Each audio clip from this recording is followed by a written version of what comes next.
உணர்விறந்து நின்றுணர்வதோர் உணர்வே யானுன்னை குறைக்குமாறு உணர்த்தே.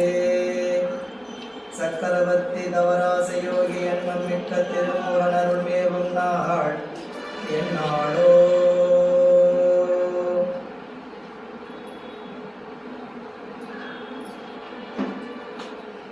எல்லாமல்ல இறைவனுடைய அருட்பெரும் கருணையினாலும் நாயன்மார் பெருமக்களுடைய குருவருளும் முன்னின்றருள் செய்ய எம்பிரான் திருமூல தேவநாயனார் திருவாய் மலர்ந்தருளி இருக்கின்ற திருமந்திரமாகிய ஞான நூலினை தொடர்ந்து ஓதுவதற்கும் சிந்திப்பதற்கும் வழிபாடு செய்வதற்கும் குருவருளும் திருவருளும் நமக்கு வாய்ப்பை வழங்கி இருக்கின்றது.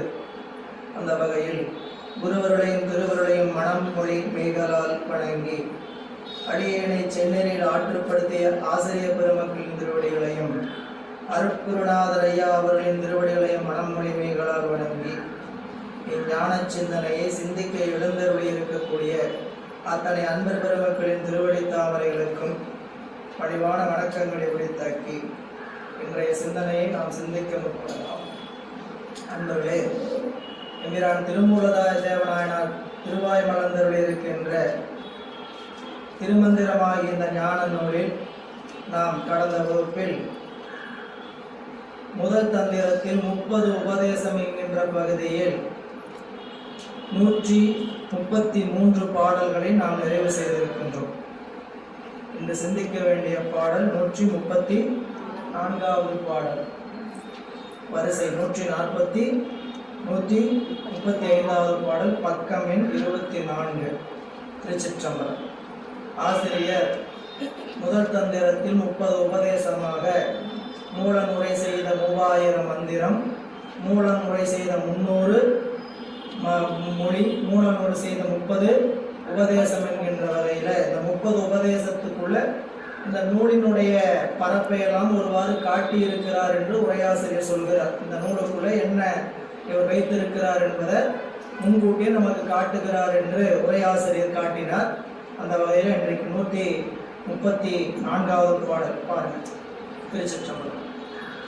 குறையற்ற பாலினுள் நீ கலந்தார் போல் திரையற்ற சிந்தைகள் ஆரியன் செப்பும் உரையற்று உணர்வோர் உடம்பிங்கு ஒழிந்தால் கரையற்ற சோதி கலந்த சத்தாமே. பாலில் நெய் புலப்படாது, அதனோடு அப்படியே ஒரு சேர கலந்திருக்கும்.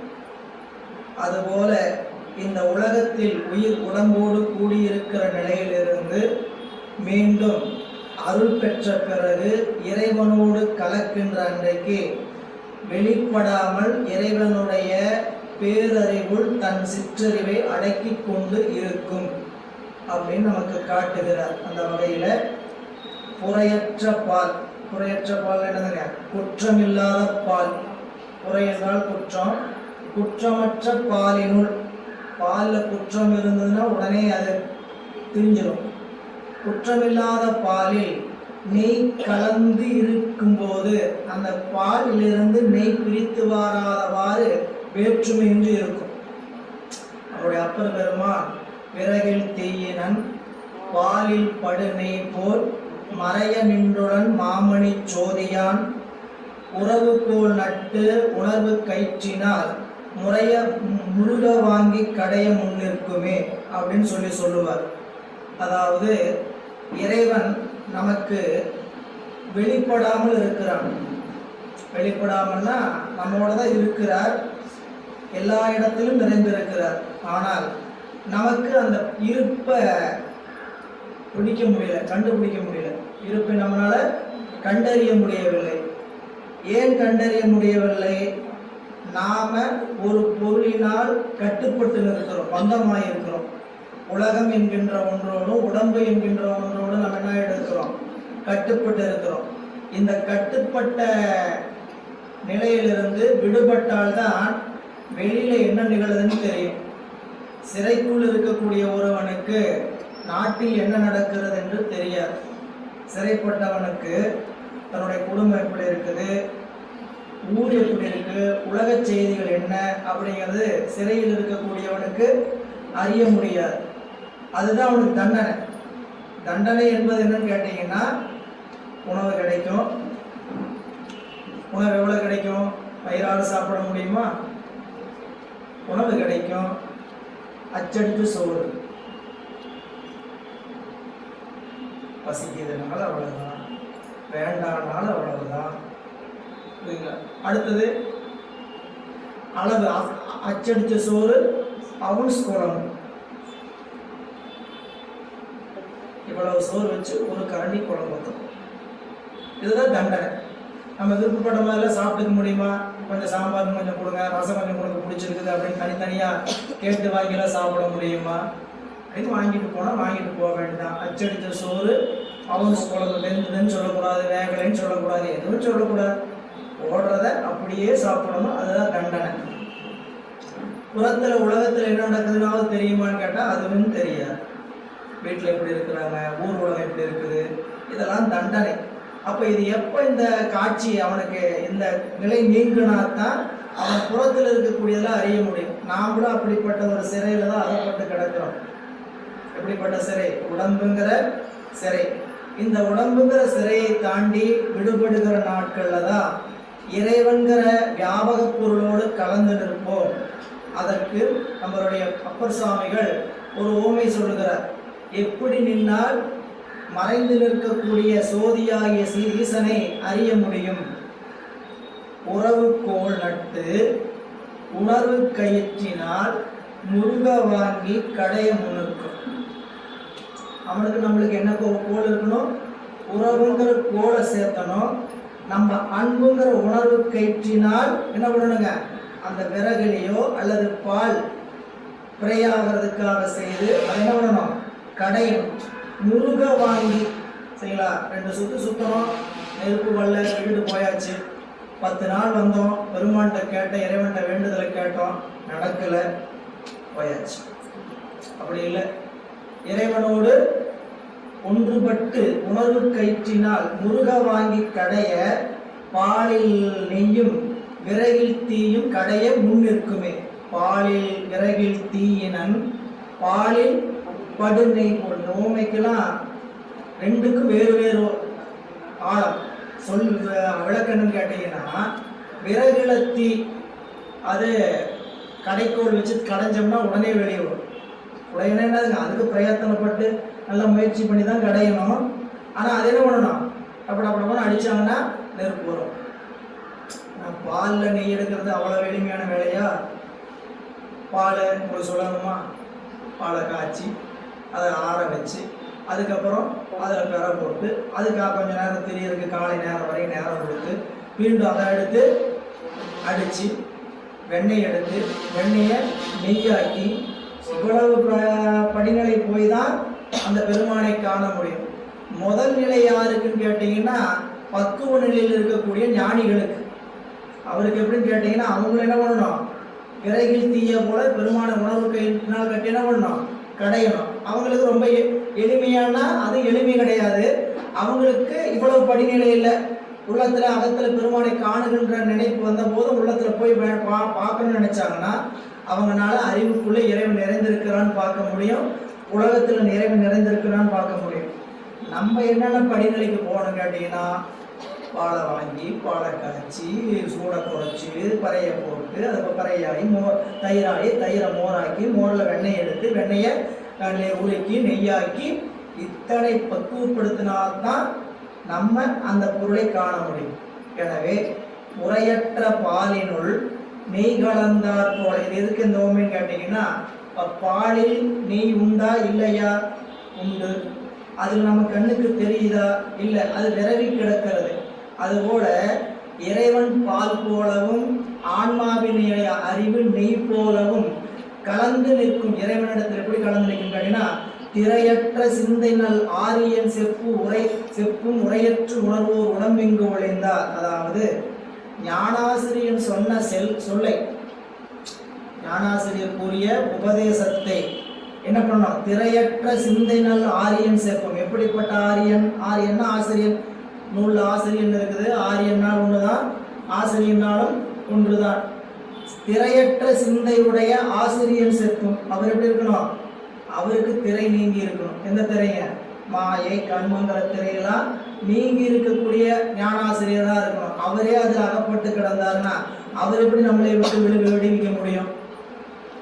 நமக்கு வருகின்ற குருநாதன் அவரே உலகத்தோட பந்தம் உடையவராக இருந்தால் அவர் எப்படி நம்மளை பந்தத்தை விட்டு நீக்க முடியும்? அதனாலதான் உண்மை விளக்கம் படிக்கும் போது படிச்சிருப்பீங்க, குருநாதரை பற்றி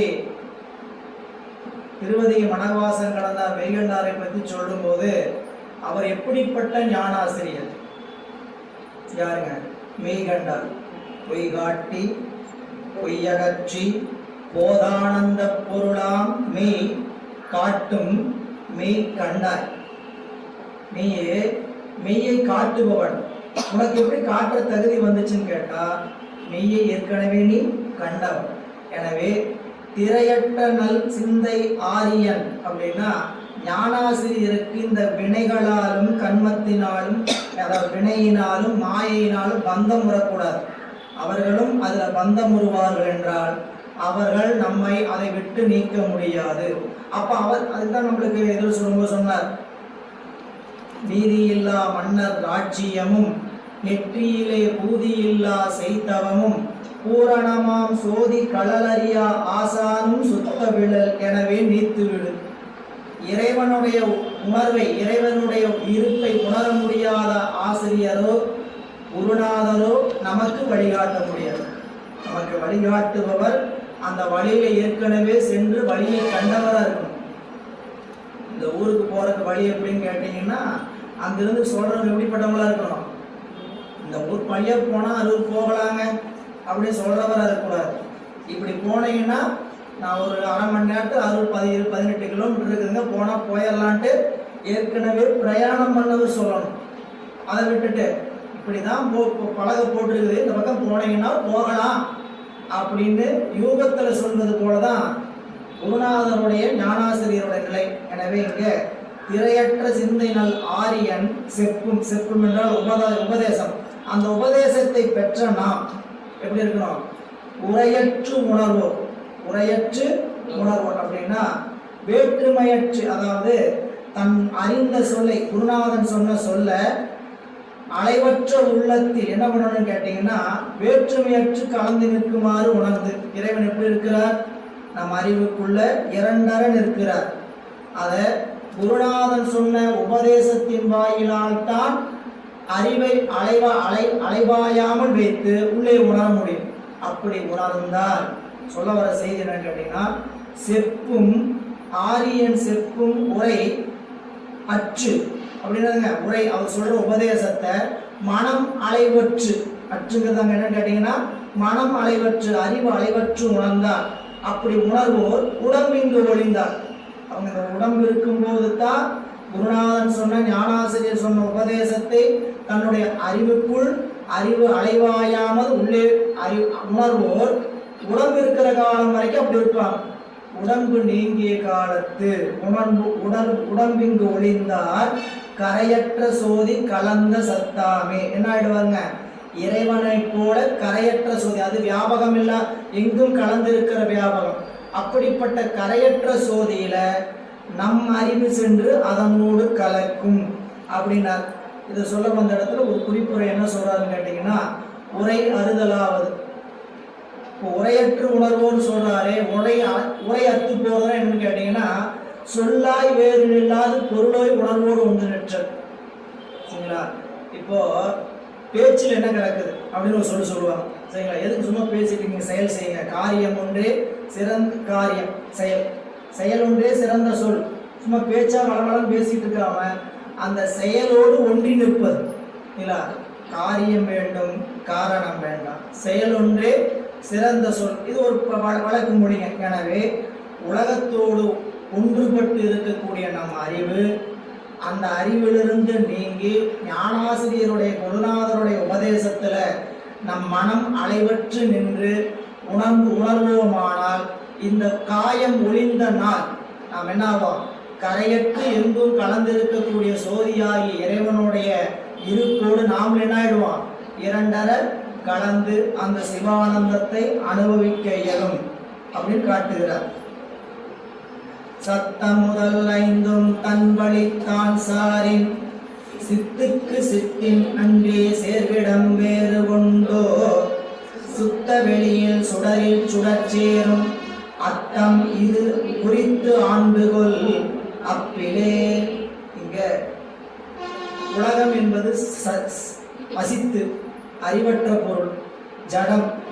ஜடமாக இருக்கக்கூடிய பொருள் ஜடத்தோடு கூடி நிற்கும். உயிர் அறிவுடைய பொருள். அறிவுடைய பொருளுக்கு எது உறவு பொருள்? நமக்கு உறவு பொருள் ஒன்று இருக்கு, பகை பொருள் ஒன்று இருக்கு.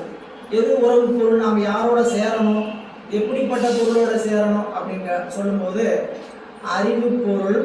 அறிவு பொருளோடு சேர்வது இயற்கை. அறிவு பொருள் ஜடப்பொருளோடு சேர்வது செயற்கை. நம்ம கூட்டணி எப்படிப்பட்ட கூட்டணியா இருக்கணும்? நல்ல கூட்டணியா இருக்கணும். அறிவு சார்ந்த பொருளோடு கூட்டணியா இருக்கணும். உலகத்தை நம்ம முன்கூட்டியே படிச்சதுதான். 3 பொருளா உலகத்தை பிரிச்சிருக்கிறாங்க.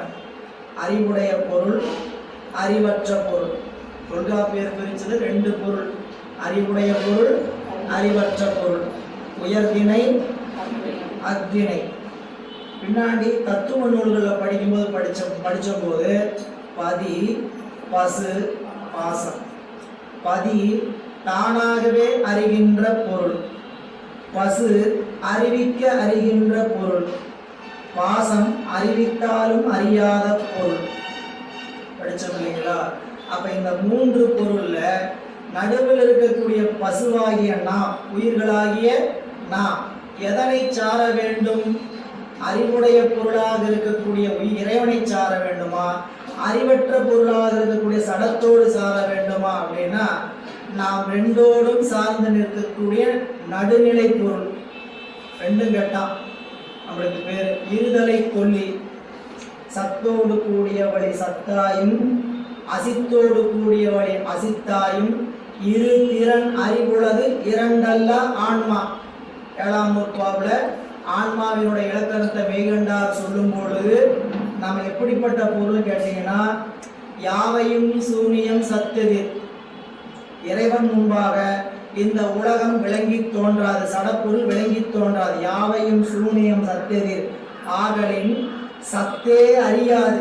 சிவபெருமானாகிய இறைப்பொருள் உலகத்தை அறிந்து அனுபவிக்க வேண்டிய அவசியம் இல்லை. சத்தே அறியாது, அசத்திலது அறியாது, சடம் அறிவில்ல அறியாது. அப்ப அறிகின்ற பொருள் எது? இருதிறன் அறிவுள்ளது இரண்டலா ஆன்மா. ஆன்மாவினுடைய இலக்கணம் என்ன அப்படின்னு கேட்ட 7ஆம் நூற்பாவுல யாவையும் சூனியம் சத்தெதிர் ஆகலின் சத்தே அறியாது, அசத்திலது அறியாது, இரு திறன் அறிவுள்ளது இரண்டலா ஆன்மா. இந்த கடைசி தொடர் இருக்குது பாருங்க. இந்த தொடருக்கு நம் மாதவ சிவஞான முனிவர்கள் 3 வகையில பொருள் செய்கிறார். இரு திறனையும் அறிவது, இரு திறனாலும் அறிவது, இரு திறத்திலும் அறிவது. இதெல்லாம் நம்ம போய் சிவஞான முனிவருடைய பொருளை பாடம் கேட்டீங்கன்னா மட்டும்தான் புரியும். நம்ம நூற்பாவில் என்ன படிப்போம், இந்த நூற்பாவே மவுளுக்குள்ள போகுமான்னு தெரியல. இருதிறன் அறிவுள்ளது இரண்டலா ஆன்மா. இருதிறன் ஆன்மாவுக்கு என்ன லட்சணம் கேட்டீங்கன்னா 2 திறன், 2 வகையான நிலைப்பாடு இருக்குது. என்ன? அறிவு பொருளாகிய சிவத்தோடு கூடிய பொருள் வழி சிவத்தை அனுபவிக்கும்.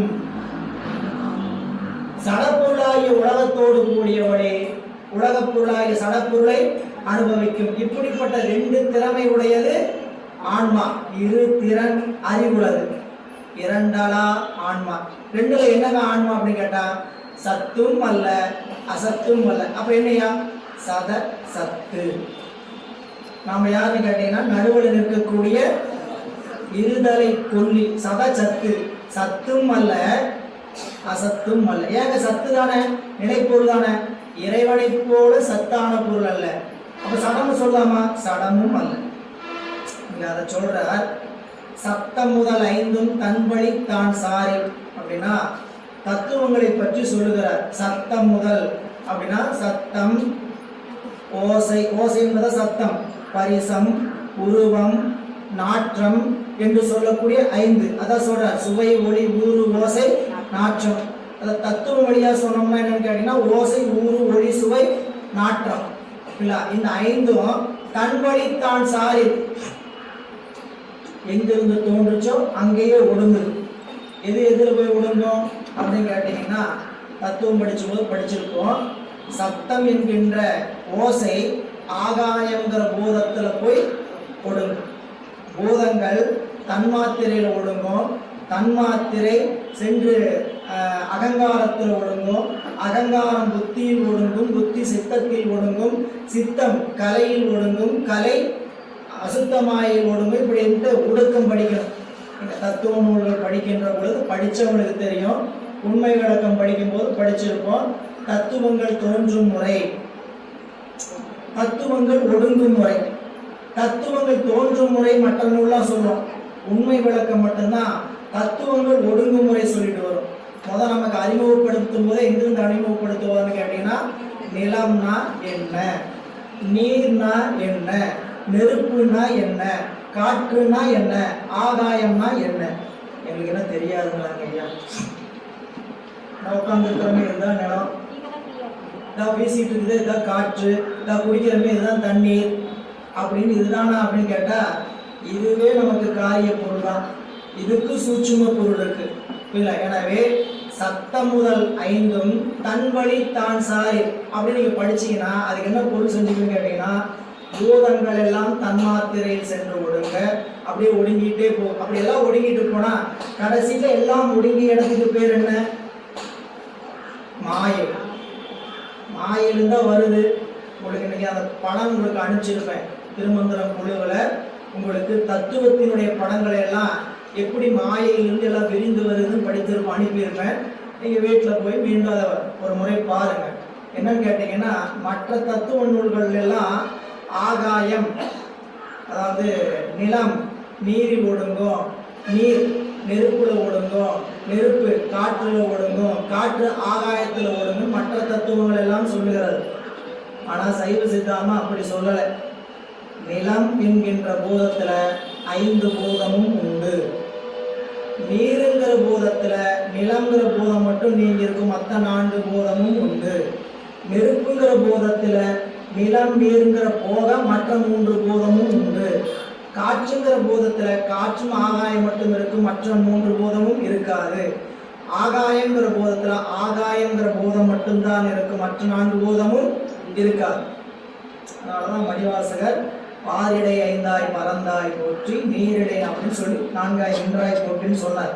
சரி, அப்ப பாரிடை 5னா நிலத்துல நிலமும் இருக்கிறது, நீரும் இருக்கிறது, நெருப்பும் இருக்கிறது, காற்றும் இருக்கிறது, ஆகாயம் இருக்குது. எதுக்கு இதெல்லாம் தெரிந்து கொள்ளணும்னு கேட்டீங்கன்னா, இதெல்லாம் கூடியதுதான் நம்ம உடம்பு. இந்த உடம்பு சடமாகிய தத்துவ கருவிகளால் ஆகி இருக்கிறது. அந்த கருவிகளை எல்லாம் விட்டு உயிர் நீங்கிருச்சு. இப்ப அதுக்கு இடம் எங்க? எல்லாம் இங்க உட்கார்ந்துட்டு இருக்கிறீங்க. 1 மணி ஆகி உணவு எடுத்துக்க பிறகு உங்களுக்கு இடம் எங்க? வீட்டுக்கு. கண்டிப்பா எல்லாம் இந்த இடத்தை விட்டு கிளம்புவோம். இருக்கிற வரைக்கும் இங்க இடம், நீங்கணும்னா இன்னொரு இடம். இன்னொரு இடம் தெரியும், நமக்கு எங்க போறோம்னு தெரியும். கிளம்பும் போதே அப்படிதான் முடிவு பண்ணிட்டு வரோம். முடிச்சுட்டு இங்க போனோம் அங்க போனோங்க. அப்போ உடம்போடு இருக்கிற காலம் வரை இந்த உயிருக்கு இடம் உடம்பு. உடம்பு நீங்கியாச்சு. இதோடைய பயணம் எங்கே அப்படின்னா, அதுக்கு தான் குறிப்பு சொல்றார். சத்தம் முதல் 5ம் தன் வழி தான் சாரி. எது எப்படி வந்துச்சோ தோன்றுச்சோ அப்படியே அதனுடைய ஒழுங்குற இடத்துக்கு போச்சுன்னா சாரின். சித்துக்கு சித்தன்றி சேர்விடம் வேறு உண்டோ? சித்து பொருளாம எல்லாம் உடம்பு ஒடுங்குச்சு. இப்ப நம்ம உடம்பு கொண்டு என்ன பண்ணுவாங்க? எரிப்பார்கள், அதனால புதைப்பார்கள். இன்னைக்கு பெருமளவு எரிக்கிறதா? எரிச்செல்லாம் என்ன ஆயிடுச்சு? சாம்பல் ஆச்சு. இந்த சாம்பல் என்னாச்சு? மண்ணோட மண்ணா போச்சு, தண்ணீரோட தண்ணியா கலந்துச்சு. மொத்தத்தில் என்னாச்சுன்னு கேட்டீங்கன்னா, போய் உலகமாகி 5பூதங்கத்துல போய் என்ன ஆயிடுச்சு? இந்த உடம்பு கலந்து விட்டது. 5பூதத்தில் சென்று கலந்தது. 5பூதத்தில் கலந்தது. அதுக்கு மேல என்ன ஆகுதுன்னு கேட்டீங்கன்னா, மாயை வரைக்கும் போய் ஒடுங்கும். சரிங்களா? இப்போ இந்த உலகமும் இந்த உடம்பும் ஒடுங்குச்சுன்னா அதுக்கு இடம் மாயை. இந்த உடம்போட நாம் இருக்கிறவே நமக்கு எங்க இடம்? நம்மளை சங்கிலி அட்டு விட்டார். இதுவரை கோத்து விட்டுறது என்ன பண்ணிட்டாரு? கட் பண்ணி விட்டாச்சு. கட் பண்ணி விட்ட பொட்டி எங்க போயிட்டு இருக்குது யாருக்கும் தெரியாது. அதுக்கு எது இடம் கேட்டா அதுவும் இறைவனுடைய இடம்தான். இப்ப மாயை என்று சொல்லக்கூடிய இடம், மாயைங்கிற பொருளுக்கு இறைவன் தான், திருவடி தான் தஞ்சம். உயிர் பிரிந்து போச்சுன்னா உயிருக்கும் தஞ்சம் இறைவனுடைய திருவடி தான். அதனால என்ன சொன்னாங்க கேட்டீங்கன்னா, சித்துக்கு சித்தன்றி சேர்விடம் வேறு உண்டோ. சரிங்களா? நம்ம புரிஞ்சுக்கிற மாதிரி சொன்னோம்னா, நமக்கு இங்க முடிஞ்சு போனோம்னா இடம் இங்க நம்ம வீடு, பக்கத்து வீட்டுக்கு போக முடியுமா? முடிஞ்சா போக வேண்டிய இடம் நம்ம வீடுங்க, இல்லைங்களா? அப்போ நம்ம உயிராகிய அறிவு பொருள் என்ன இடத்துல போய் சேரணும்? அறிவு பொருளோடு சென்றுதான் சேர வேண்டும். இதுதான் நியதி. அதனால சித்துக்கு சித்தின்றி சேர்விடம் வேறு உண்டோ. அப்ப இப்ப வச்சிருக்கிற உறவு எப்படிப்பட்ட உறவு? தப்பான உறவு. உடம்போடு வைத்திருக்கக்கூடிய கூட்டணி சரி, இது செயற்கை. இறைவன் கூட்டி இருக்கிறான், நாம கூடல. இறைவன் இந்த தப்பான கூட்டணி கூட்டி இருக்கிறார். தப்பான கூட்டணியில கூடி வெற்றி பெற முடியும்னு தெரிஞ்சாதானே சரியான கூட்டணியில போட முடியும். எல்லாம் 26க்கு அப்புறம் 23க்கு அப்புறம் தெரியும். அப்புறம் மே 9 என்னதுக்கு அப்புறம் தான் தெரியும் வச்ச கூட்டணி தப்பான கூட்டணி அப்படி எப்ப தெரியும்? வெற்றி பெற முடியல, தோல்வி அடைஞ்சிட்டோம்னா தான் என்ன தெரியும் இது தப்பான. அப்ப நாமளும் மேல மேல மேல மேல வந்து பிறந்து கொண்டே இருக்கிறோம். அப்ப நம்ம வச்ச கூட்டணி தப்பான கூட்டணி. இனிமேலாவது என்ன பண்ணணும்? சரியான கூட்டணியோட சேரணும்னு இறைவனோடு கூட்டணி சேர்க்கிற அறிவை பெற்றவர்கள் நாம். இந்த பிறப்புல என்ன அறிவு பெற்றதுன்னு கேட்டீங்கன்னா, சரியான கூட்டணி யாருன்னு தெரிஞ்சாச்சு. ஆனா கூட்டணியில இன்னும் உடன்பாடு ஏற்படலை. கூட்டணியில என்ன ஏற்படல? உடன்பாடு ஏற்படலை. எப்படி பழகிக்கணும், என்ன ஒப்பந்தம், என்ன நாம செஞ்சுக்கணும் அப்படின்னு சாமிகிட்ட நம்ம என்ன பண்ணல, ஒரு உடன்படிக்கை ஏற்படுத்திட்டீங்கன்னா எல்லாம் வெற்றி தான். எனவே இங்க சித்துக்கு சித்தன்றி சேர்விடம் வேறு உண்டோ, சுத்த வெளியில் சுடரில் சுடர் சேரும் அத்தம் இது குறித்த ஆண்டுகோள் அப்பிலே அப்படின்னு என்ன கேட்டீங்கன்னா, அந்த கடைசி வரிய மூணாவதா பொருள் செய்யணும். அத்தம் அது இது குறித்த ஆண்டுகோள் அப்பிலே. அத்தம் என்பது குருவருள் நம்மை ஆண்டு கொள்கிறது. எதற்கு? திருவருளோடு கூட்டுவதற்கு. அப்படி கூட்டுவதற்கு நினைத்த அந்த குருவருளை சுத்த கூட்டுறதுக்கு அந்த திருவருள் என்ன செய்யும் கேட்டீங்கன்னா, சுத்த வெளியில் சுடர் சேரும் பொருள் செய்கிறார். அந்நிலையை அப்பயனை தருக்கருதிய குருவாய் ஆண்டு கொண்ட திருவருளாகிய வெள்ளத்தின் செயலால் தூய பரவெளியில் விளங்கும் சிவமென்னும் ஞாயிறாகிய பேரியொளியிடத்து ஆன்மா என்னும் விண்மீனாகிய சிற்றொளி சென்று சேர்ந்து ஒன்றாகிவிடும். இறைவன் பேரொளிங்க, நாம விண்மீன் போல சிற்றொளி. இந்த விண்மீன்கள் சிற்றொளி எதோட போய் சேரும்? ஆன்மா பரவெளியாகிய சிவத்தோடு போய் சேரும். சிற்றொளியாகிய விண்மீனாகிய ஆன்மா பரவெளியாகிய சூரிய ஒளியாகிய இறைவனிடத்தில் சென்று சேரும். அப்பினில் கூர்மை ஆதித்தன் வெம்மையால் உப்பென பேர் பெற்று உரு செய்த அவ்வுரு அப்பினில் கூடி அது ஒன்றாகுமாறு போல் செப்பில் இச்சீவன் சிவத்துள் அடங்குமே. மேல சொன்ன செய்திய நமக்கு ஒரு ஓமை வாயிலா சொல்றாங்க. கடல் நீர்ல இருக்கக்கூடிய தண்ணீர்ல இருக்கக்கூடிய உப்பு, அந்த உப்பு சூரியன் என்கின்ற கதிர் வருகின்ற பொழுது அதை பிரித்து எடுக்கலாம். உப்பை தனியாகவோ நீரை தனியாகவோ உப்பளத்தில் உப்பாக பிரியும். அப்ப நீரில் கலந்திருந்த உப்பு சூரியன்கிற கதிரொளியினால் வெம்மை என்பதனால என்னன்னாச்சு, உப்பென பேர் பெற்றது. மீண்டும் அந்த உப்பை தண்ணீர்ல போய் கரைச்சோம்னா தண்ணீரோடு கலந்துவிடும். நாம அனாதி கேவலத்தில் ஆணவ மலமாகிய உவப்பாக கலந்திருந்தோம் உயிரோடு. சரிங்களா? அந்த ஆன்மாவோடு ஆணவ மலம் என்ற ஒன்று கலந்திருந்தது. இறைவனாகிய பெருமான் பிறப்புல ஈடுபடுத்தினான். பிறப்புல ஈடுபடுத்தின போது சிவசூரியனாக இருக்கக்கூடிய குருநாதன் நம்மை இந்த உப்புலிருந்து பிரிச்சார். சரிங்களா? என்னங்க, தண்ணீரை பிரிச்சு இந்த உப்பென பேர் பெற்ற ஒன்று என்னாச்சுங்க, இப்ப தண்ணீரும் உப்புமாக இருந்தது, உப்புன்னு தனியா நிற்குது. இந்த உப்புக்கு தனியா நிற்கிறதோட உண்மையை முடிச்சுக்கணும், முழு உண்மையை எடுக்கக்கூடாது. அப்ப எடுத்து என்ன பண்ணாருன்னு கேட்டீங்கன்னா, மீண்டும் தண்ணீர்ல கரைச்சா எப்படி ஒன்றாகுமோ அப்படி சீவன் சிவத்துள் அடங்குமே. சீவனாகிய உயிர் பொருள் சிவமாகிய பொருளிடத்து சென்று அடங்கும். பாட்டுல சொல்ல வந்த கருத்து அதுதான். அது ஓமை மேல சொன்ன கருத்து ஓமை வாயிலா வைக்கிறார். கடல் நீரில் ஒன்றாய் நிற்கும் உவர்ப்பு பின் ஞாயிற்றின் வெப்பத்தால் அந்நீரின் வேறாய் உருவை நிற்பென பெயர் பெற்ற அப்பொருள் அந்நீரில் சேர்ந்தவழி அவ்வுரு ஒளிந்து வேறு காணப்படாத அந்நீரோடு ஒன்றாய் நிற்கும் முறைமை போல உயிர் சிவத்தோடு என்றும் ஒன்றாக இருத்தற்குரியதாயினும் ஆணவமலத்தின் தடையால் அனாதியே வேறாய் பசுத்தன்மை ஏறி சீவன் என பெயர் பெற்று மாயகன்மங்களை உடையதாய் உழன்று அத்தடை நீங்க பெற்ற பின்னர் சிவத்தோடு சேர்ந்து வேறாய் நில்லாது ஒன்றாய் விடும். சீவன் சிவத்துள் அடங்குவதை ஓமை மூலமாக உணர்த்துகிறார். அதாவது அப்பினில் கூர்மை, அப்பு நீர், கூர்மை ஆதித்தன்மை, கூர்மை என்பது உப்பு, அது உண்மையா கலந்திருக்கு. இப்படி கலந்திருக்கக்கூடிய அது ஆதித்தன் மெம்மையால் சூரியனுடைய வெப்பத்தினால் உப்பென பேர் பெற்று அது புது செய்தது. அவ்வுரு அப்பினில் கூடியது ஒன்றாகுமாறு போல் மீண்டும் தண்ணீர்ல குடிச்சுனா அதனுடைய ஒன்றாகுமாறு போல செப்பில் இச்சீவனும் அச்சிவத்துள் அவ்வாறு அடங்குமே. அடங்கு பேரண்டத்து அணு அண்டம் சென்று அங்கு இடம் கொண்டதில்லை இதுவன்றி வேறு உண்டோ கடந்தோறும் நின்ற உயிர் கரை காணில் திடம் பெற நின்றான் திருவடி தானே. மேல சொன்ன செய்தியை வலியுறுத்துகிறார். அதுக்கு வேற ஒரு பொருளை ஓமை காட்டுறார். உலகம் பெரிய அண்டமாக விரிந்திருக்கிறது. இந்த அண்டத்துக்குள்ள அணுவாக பல அணுக்கள் இருக்கு. எத்தனை கோடி அணுக்கள் கூடியதுதான் இந்த பேரண்டம். இந்த அண்டத்துக்குள்ள அணு போல இருப்பவர் நாம். உயிர்கள் எப்படிப்பட்டது? அணு போல. சிவம் அண்டம் போல. அப்படிப்பட்ட அண்டத்துக்குள் அணு போல அடங்கி இருக்கக்கூடிய இந்த உயிர், அதான் சொல்றார்.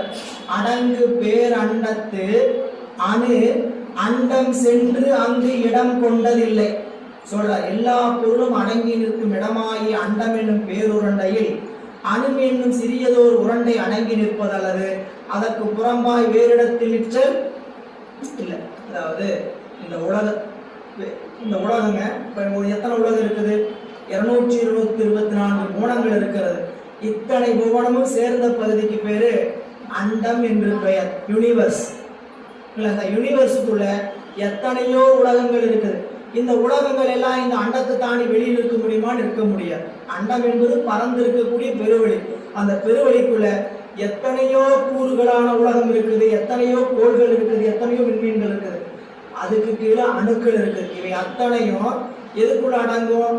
இந்த அண்டத்துக்குள்ளதான். இந்த அண்டத்தை கடந்து நிற்க முடியுமா? நிற்க முடியும். முதல் 2 வரி.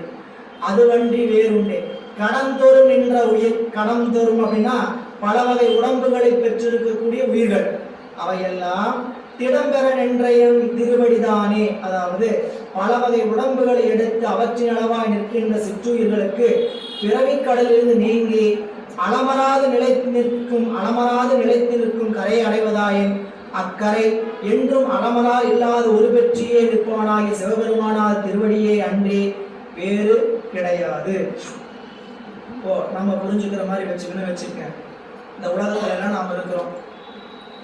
இந்த உலகத்தை கடந்து இந்த உடம்பை வச்சுட்டு போக முடியுமா? இந்த உடம்பு இந்த உலகத்தில் இருக்கிற வரைக்கும் இந்த உடம்பை விட்டு இந்த உயிர் நீங்குச்சுன்னா உடம்பை இங்கேயே விட்டுருவாங்க. உயிர் மீண்டும் வேறு எந்த உலகத்துக்கு போகணும்னு வினைப்பலன் இருக்கோ அந்த உலகத்துக்கு போகும்.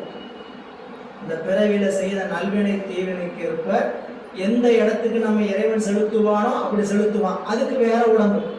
சிவஞான சித்தியார் படிச்சும் போது அங்க படிச்சிருப்பீங்க. இந்த உடம்பு பூத உடம்பு. இந்த உடம்பு நீங்கன்னா 2 உடம்பு கொடுப்பார் தனித்தனியா. ஒன்று பூதசார சரீரம், இன்னும் யாதனா சரீரம். யாதனா சரீரத்தை கொண்டு நரக உலகத்துக்கு போகணும். பூதசார சரீரத்தை கொண்டு தேவர் உலகத்துக்கு போகணும். எல்லாம் முடிஞ்சது. கொண்டு போன வினைப்பலன்லாம் கழிந்தாச்சு.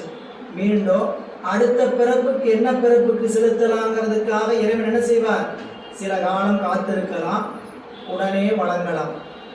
அந்த உடம்பு என்ன உடம்பு? 4 உடம்போடு இருந்துகிட்டு இருக்கும். அப்ப 4 உடம்போடு கிடைக்கும்போது எப்படி கிடைக்கும்னு கேட்டீங்கன்னா, இந்த உலகத்தில் 5வது உடம்பு எடுக்காம உலகை சுற்றி கொண்டு இருக்கும் இறைவன் அடுத்த பிறப்புக்கு செலுத்துற வரைக்கும். அப்போ இந்த உயிர்களுக்கு இந்த 5 உடம்பும் நீங்கி விட்டால், இப்ப 4 உடம்பு இருந்து ஒரு உடம்பு நீங்கினா சொர்க்கமோ நரகமோ அல்லது இந்த உலகத்தில் எங்கேயோடு சுத்தி கொண்டு இறைவன் படைக்கிற வரைக்கும் இருக்கும். 5 உடம்பும் நீங்கி விட்டால் அதுக்கு எது இடம்?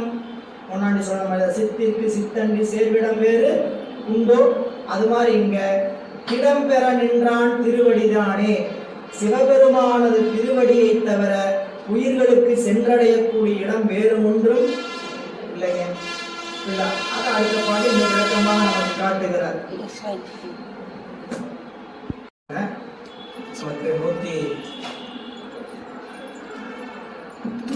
நமக்கு 138வது பாடல். திருவடியே சிவமாவது தேரில் திருவடியே சிவலோகம் சிந்திக்கில் திருவடியே செல்கதே அது செற்பில் திருவடியே தஞ்சம் உள் தெளிவார்க்கே. மேல சொன்ன இந்த உயிர் உடம்பு விட்டு நீங்கனா அண்டமாகிய அணு அண்டத்தோடு அடங்கியிருப்பது போல இறைவனுடைய திருவடியில போய் இந்த உயிர் கலந்திருக்குன்னு சொல்றீங்களே, அந்த திருவடியில போய் கலந்து நிற்கிற அளவுக்கு அந்த திருவடி பெருமையுடையதா? அந்த திருவடியில அவ்வளவு இடம் இருக்கா? எத்தனை பேர் இந்த அறையில வந்து உட்காரலாம்? வகுப்புக்கு ஒரு 500 பேர் உட்காரலாம். 500 பேருக்கு மேல வந்தாங்கன்னா வெளியே உட்காரலாம். அதுக்கு மேல வந்தாங்கன்னா வாசல்ல நிக்கலாம். அதுக்கு மேல எங்க போய் நிக்கிறது? இவ்வளவுதான் இடம். ஒரு நிழல் கூட இருக்குது. நிழல் கூடையில் எத்தனை பேர் நிக்கலாம்? 50 பேர் நிக்கலாம். அதுக்கு பேர் தான் நிழல் கூட. 50 பேருக்கு மேல இடம் பார்த்தாம வெளியே நின்னா அதுக்கு பேர் நிழல் கூடையா? அப்போ இறைவனுடைய திருவடின்னு சொல்றீங்களே, எத்தனையோ கோடான கோடி உயிர்கள் எல்லாம் முக்தி பெற்றாச்சு. இறைவனுடைய திருவடியில இன்பத்தை அனுபவித்துக் கொண்டிருக்குன்னு சொல்றீங்க. இந்த உலகமே இறைவனுடைய திருவடியில அடங்கி இருக்குன்னு சொல்றீங்க. அவ்வளவு பெருமை உடையதான் அந்த திருவடி. அந்த திருவடிக்கு அவ்வளவு வியாபகம், அவ்வளவு இருக்குதா, இடம் இருக்கான்னு கேட்டா, அத்தனை உலகமும் தங்குவதற்கான இடம் அந்த திருவடி. அதனுடைய பெருமைகள்லாம் நீங்க திருமுறைகள்ல போய் படிக்கணும், சரிங்களா? இதுல நம்ம நீங்க படங்கள் பார்த்துருப்பீங்க, ஒளிப்படம், புகைப்படம் பார்த்துருப்பீங்க. ஒரு உலகம் சுத்துற மாதிரி, உலகத்துக்கு மேல நடராஜ பெருமானுடைய உருவம் இருக்கிற மாதிரி. இந்த காலுக்கு கீழே தான் இந்த உலகம் என்ன ஆகிட்டு இருக்கு. அந்த உலகம் பார்த்தா பெருசா இருக்கும். நடராஜருடைய உருவம் அந்த உலகத்துக்கு தகுந்த மாதிரி அதுக்கு பெருசா வரைஞ்சிருப்பாங்களான்னு கேட்டால் வரைஞ்சிருக்க மாட்டாங்க. உலகம் நல்லா பெருசா இருக்கும். நடராஜருடைய திருவடிக்கு கீழே உலகம் இருக்கும். உண்மையா தத்துவமும் அதுதான், இல்லை, சரிங்களா? அப்போ திருவடிக்கு கீழே இந்த உலகம், அவ்வளவு பெரிய உலகம் இருக்குன்னா அந்த உலகம், அந்த திருவடிக்கு அவ்வளவு பெருமை உடையதா, அந்த ஆற்றல் உடையதான்னு கேட்டா ஆம். எப்படிப்பட்ட ஆற்றல் உடையதுன்னு கேட்டீங்கன்னா, தில்லை மூதூர் ஆடிய திருவடி பல்லுயிரெல்லாம் பயின்றனாயி. இந்த திருவடி எப்படிப்பட்டதுன்னு கேட்டீங்கன்னா, எல்லா உயிர்களோடும் நீக்கமர கலந்திருக்கிறது. அப்பர் சுவாமியோட பாட்டை படிச்சிருப்போம். மாசி வீணையும் மாலை மதியமும் வீசு தென்றலும் வீங்கில வேணிலும் மூசு வண்டரை பொய்கையும் போன்றதே ஈசன் எந்தை இணை அடி நிழலே இல்லை நீழலே. ஏன் பாட்டை வச்சிருக்கலாம்ல, நிழலேன்னு வச்சிருக்கலாம்ல? அப்பர் சுவாமி நிழலேன்னு வச்சா அது என்ன குற்றம்? பாட்டி யாப்பு அமையாம போச்சா, அதுக்கு வேற எதையா சேர்த்துக்கலாம். ஆனா என்ன பண்ணாரு? நீழலே அப்படின்னு என்ன கேட்டீங்கன்னா, சொல்லும் போதே அது அப்படிப்பட்ட திருவடி, அத்தனை பேரும் தஞ்சமாவதற்குரிய திருவடி. அதனாலதான் அப்பர் பெருமான் ஒரு பாடல் சொல்லும் போது சொல்லுவார், இறைவா என்னை உன்னுடைய திருவடிக்கு கீழே வைத்துக் கொள்ளுகின்ற ஒரு தலைமறைவே எனக்கு கொடு. கடன்காரனை சிக்கக்கூடாது அப்படின்னா என்ன ஆயிரும்? தலைமறைவாயிரும், பஸ்காண்ட் ஆயிரும். அதிகமாக கடன் வாங்கிட்டாங்கன்னா மஞ்சள் நோட்டீஸ் கொடுக்கணும், இல்லாட்டினா தலைமறை வரணும். ஒரு ஊருக்கு போக வேண்டியதான், வாங்க கொடுக்குற அளவுக்கு வாங்கி வாங்கி வாங்கி வாங்கி வச்சுட்டு உடனே வீட்டை காலி பண்ணிட்டு அடுத்த ஊருக்கு ஓடிட வேண்டியதுதான். தலைமறை. அவர் எப்படிப்பட்ட தலைமறைவை கேட்கிறாரு பாருங்க. சாமி உங்க திருவடிக்கு கீழே வந்து தலைமறைவாகிற மாதிரி ஒரு வாய்ப்பை கொடுங்க, சரிங்களா? சிக்கவே கூடாது யார் உலகத்திலையும். அப்படிப்பட்ட தலைவா தருவாய் உன் திருவடி கீழ் ஒரு தலைமறைவே. இப்படி ஒரு தலைமறைவு கிடைச்சி எப்படி இருக்கும்? போச்சு பாருங்க. சரிங்களா? யாருக்கும் கண்காணாம போய் அந்த திருவடி கீழே தலைமறைவாயிட்டோம்னா இது எவ்வளவு இன்பமான விஷயம். எனவே இங்க திருவடி என்கின்ற பெருமையை சொல்கிறார். திருவடியே சிவமாவது தேரே. அதாவது உண்மையா ஞான நூல்களை உணர்ந்து நீங்க ஆராய்ந்து பார்த்தீங்கன்னா அடைய வேண்டிய பொருள் என்ன? திருவடி. அப்படின்னா என்னங்க ஐயா திருவடிங்கிறீங்க? திருவடினா காலு. நம்மளை போல இறைவனுக்கு 2 கால் இருக்குமா? அதை கொடுத்துருவாரா? எத்தனை பேர்த்துக்கு கொடுப்பாரு? பாவம் அவரும் எத்தனை பேர்த்துக்கு கொடுப்பாரு அப்படின்னு நினைக்கலாம். திருவடிங்கிறது நம்மளுக்கு புரிஞ்சுக்கிறதுக்காக 2 காலா ஓமை சொல்லப்பட்டிருக்குது. நமக்காக உருவம் செஞ்சிருக்கிறாங்க. திருவடி என்பது அதல்ல. நம்ம முதலே பார்த்தோம். இறைவனுடைய கிரியாசக்தியும் ஞான சக்தியும் என்று சொல்லக்கூடியதான் 2 தான் திருவடி. அதான் சொல்றார். இந்த திருவடியே சிவமாவது தேரே. என்ன தேரே?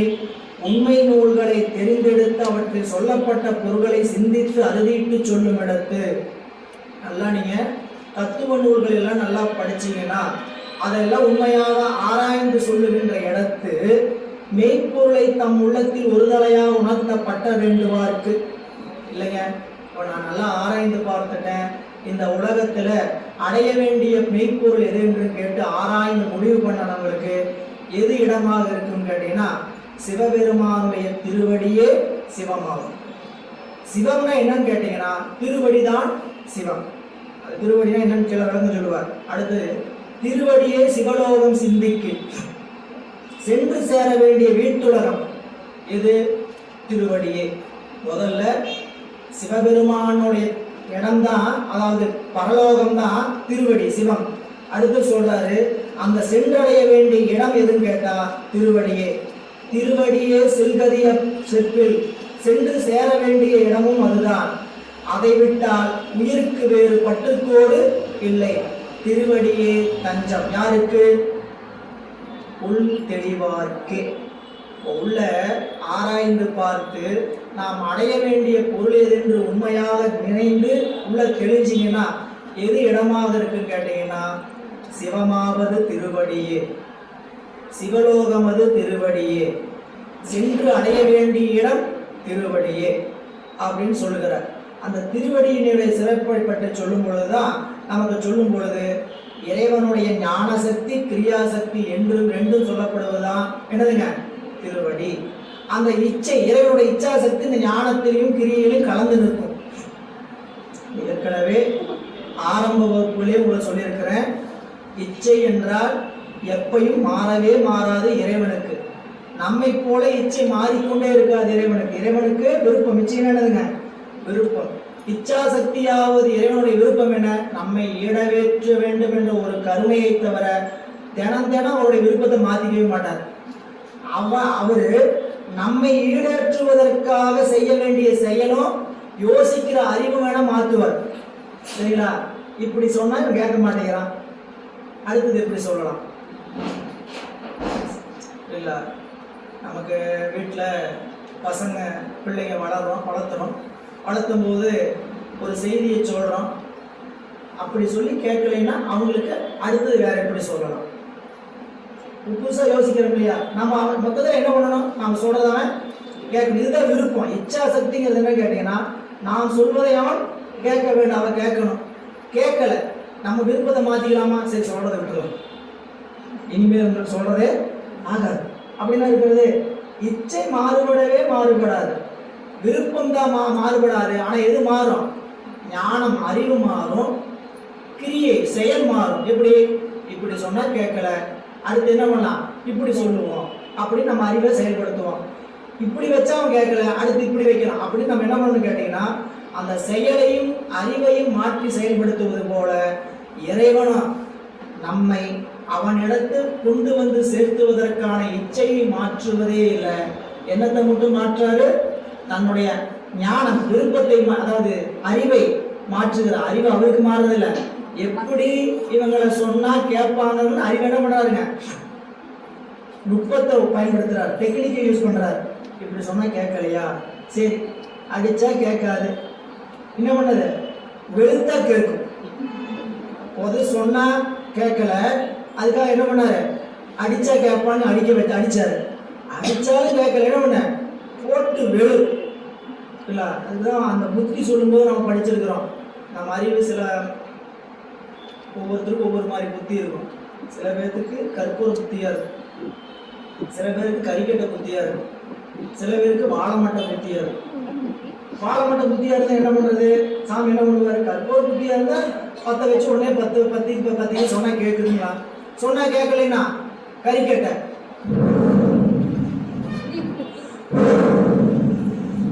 அப்படி என்ன பண்றது?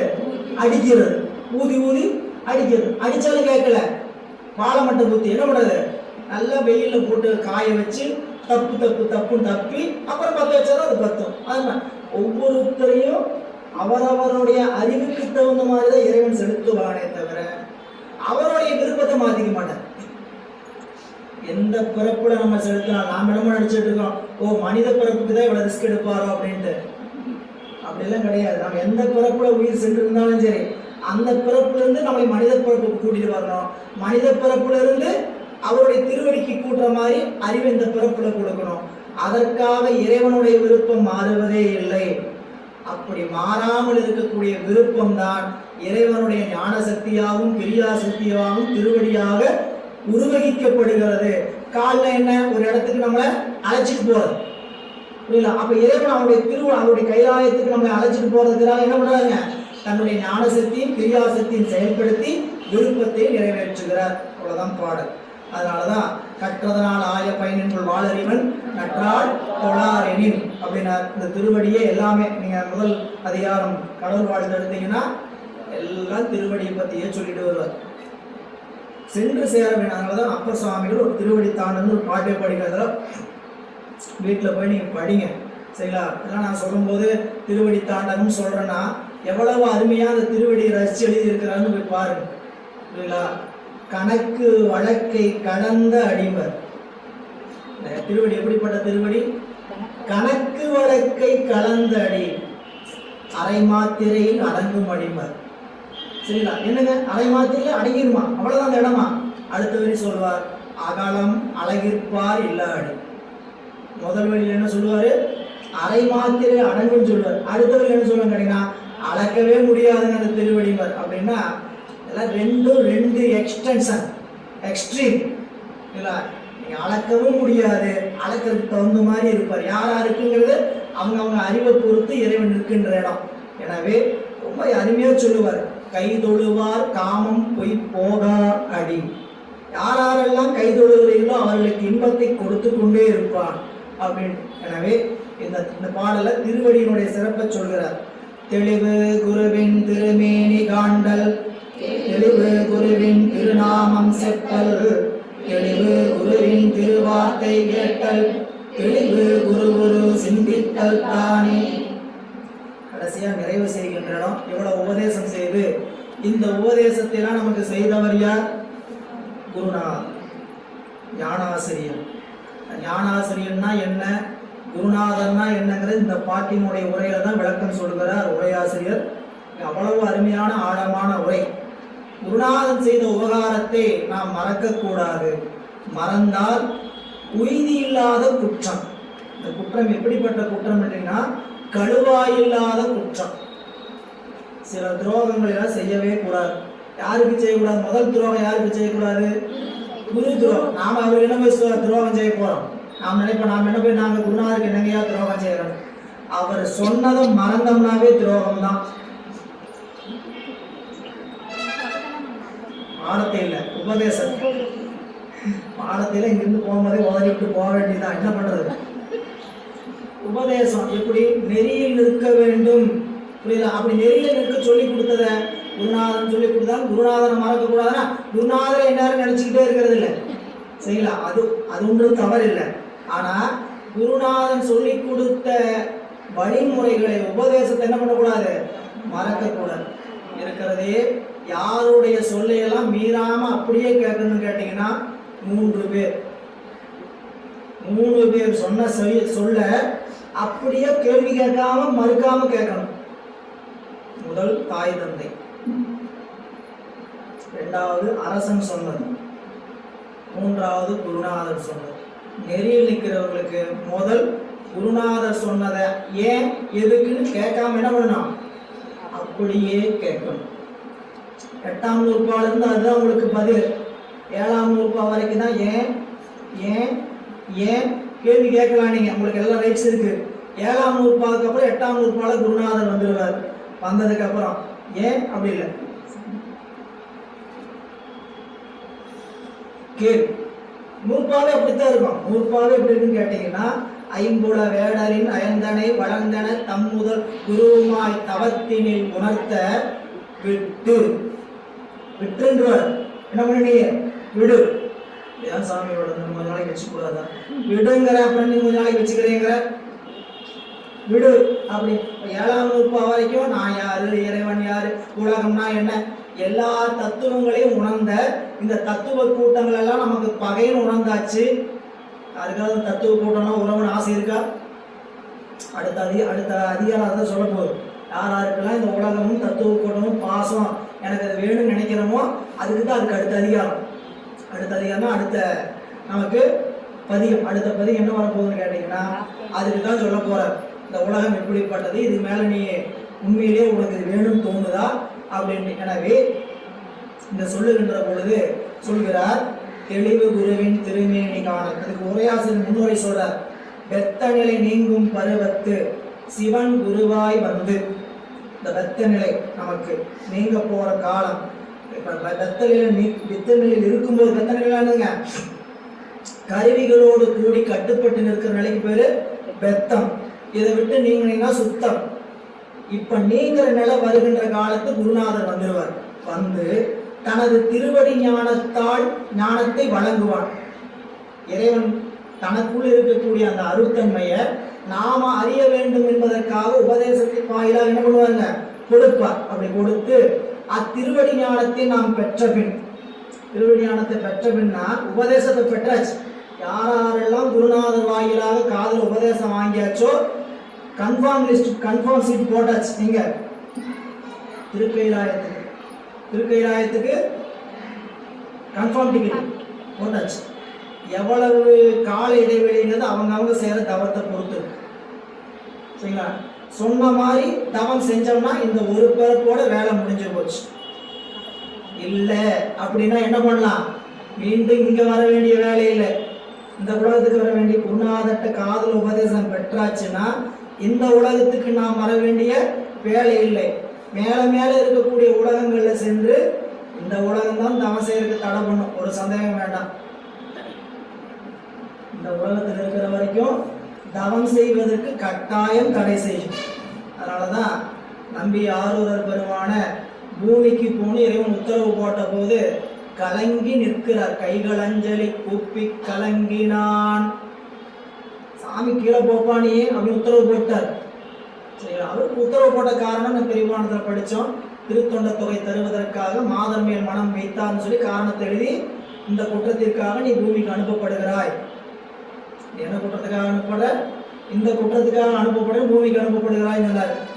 உத்தரவு பண்ணி பேனாவை உடைச்சாச்சு. உத்தரவு எப்படி போய் மறுபடியும் ரீவாபஸ் வாங்குறது, ஆயுள் தண்டனை கொடுத்து உடைச்சாச்சு. வாயுதா வாங்குற இடமுமா அதுவே சுப்ரீம் கோர்ட்டு. அதுகிட்ட போய் வாயுதான் வாங்குறது. சாமிகிட்ட கைகள் அஞ்சலி கூப்பி கலங்கினான். செய்ய சேவடி நீங்கும் சிறுமையே மையல் மானுடமாய் மயங்கும் வழி ஐயனே தடுத்த ஆண்டருள்.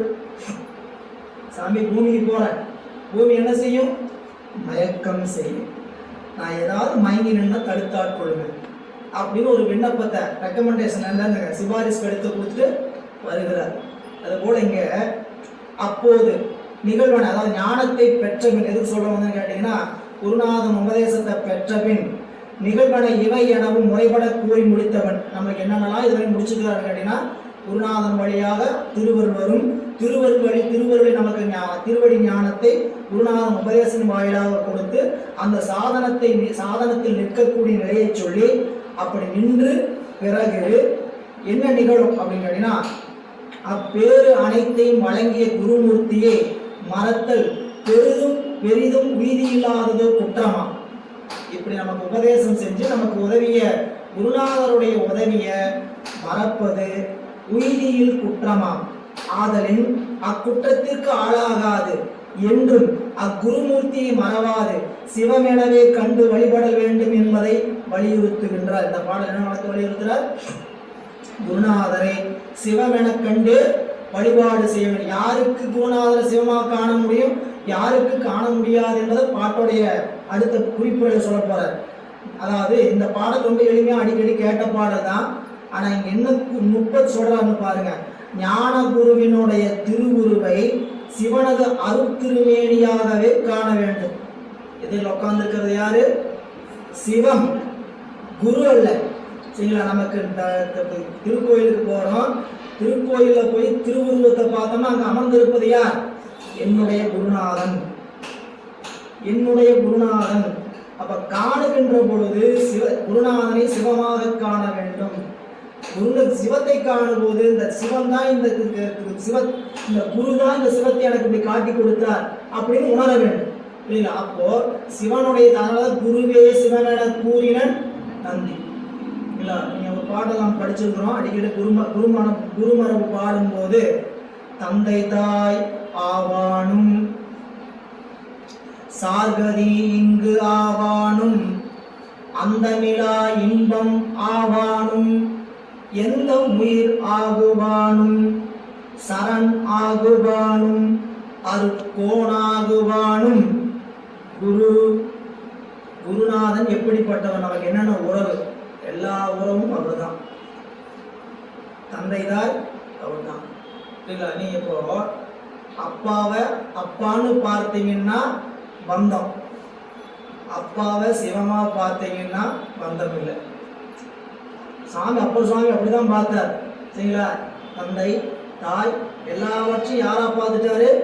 சிவமா பார்த்துட்டார். அப்பன் நீ, அம்மை நீ, ஐயனும் நீ, அன்புடைய மாமனும் மாமியும் நீ, ஒப்புடைய மாதரும் பொன்பொருளும் நீ, ஒரு குலமும் சுற்றமும் ஓரூரும் நீ, தொய்ப்பனவும் மொய்ப்பனவும் தோற்றுவாய் நீ, துணையாய் நெஞ்சம் தூரப்பிப்பாய் நீ, இப்பொன்னி இம்மணி நீ இம்முத்தும் நீ, இறைவன் நீ ஏறுந்த செல்வன் நீயே.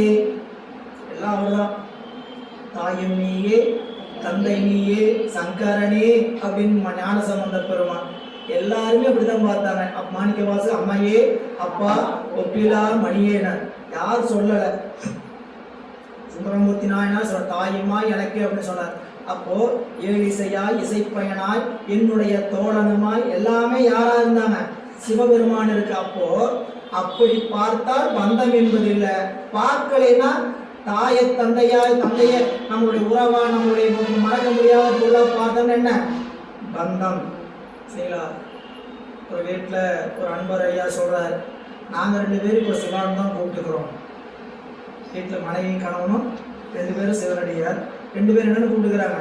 ஏங்க வாங்க போங்க ஏண்டி ஆண்டி ஆண்டி ஆண்டி அப்படிலாம் இல்லை. இல்லை என்னென்ன ஆயிடுச்சு? சிவான்னு கூப்பிட ஆரம்பிச்சிட்டோம் அப்படிங்கிறாங்க. இந்த இடத்துக்கு வர்றதே ஒரு பெரிய திருவருள். சரிங்களா? அது ரொம்ப நடிப்புக்காக இல்லை. சரிங்களா? எத்தனை ஆண்டுகளாக நம்ம உறவோடு பழக்கத்தை எப்படி மாத்துறோம்? சிவ சம்பந்தமாக மாத்துறோம். சரிங்களா? அப்படி ஒரு சிவ உணர்வு ஏற்படுகிறதுக்கு உதவி செய்தவர் யாருன்னு கேட்டீங்கன்னா குருநாதன். சரிங்களா? அவருடைய திருமேனியை தெளிவு குருவி திருமேனி காண்டல். அவருடைய திருமேனிய சிவமாக பார்த்தீங்கன்னா அறிவு ஐயம் திரிவில்லாம என்ன ஆகும் கேட்டீங்கன்னா தெளிந்து நிற்கும். தெளிகிறது தான் கஷ்டம். சரிங்களா? சிந்திப்போம், சிந்திக்கிற வரைக்கும் போவோம், தெளிய முடியாது. கற்போம், கேட்போம், சிந்திப்போம். கற்றல், கேட்டல், சிந்தித்தல். தெளிவதற்கு யார் துணை வேணும்னு கேட்டீங்கன்னா குருநாதன் துணை வேணும். பாடம் படிக்கும்போது பாடம் புரியல, யார் துணை வேணும்? ஆசிரியர்கிட்ட போகணும். பள்ளிக்கூடத்தில் பாடம் சொல்லி கொடுத்தாரு, பாடம் கேட்கும்போது புரிஞ்சிருச்சு, அடுத்து வீட்டில் வந்து படிக்கும்போது புரியல, இல்லாட்டி தேர்வு வரும்போதும் அந்த இடத்துக்கு போவோம். இந்த இடத்துல புரியல, யார்கிட்ட முடியும் போகணும்? ஆசிரியர்கிட்ட போனாதான் தெளியும். இல்லை தெரிஞ்சாதான் மீண்டும் அந்த செயலை வந்து என்ன பண்ண முடியும்? இம்ப்ளிமெண்ட் பண்ண முடியும். தாளில் வந்து ஒழுங்கா எழுதியிருக்கிறான்னா என்ன அர்த்தம்? ஆசிரியர் தெளிய வைத்திருக்கிறார்.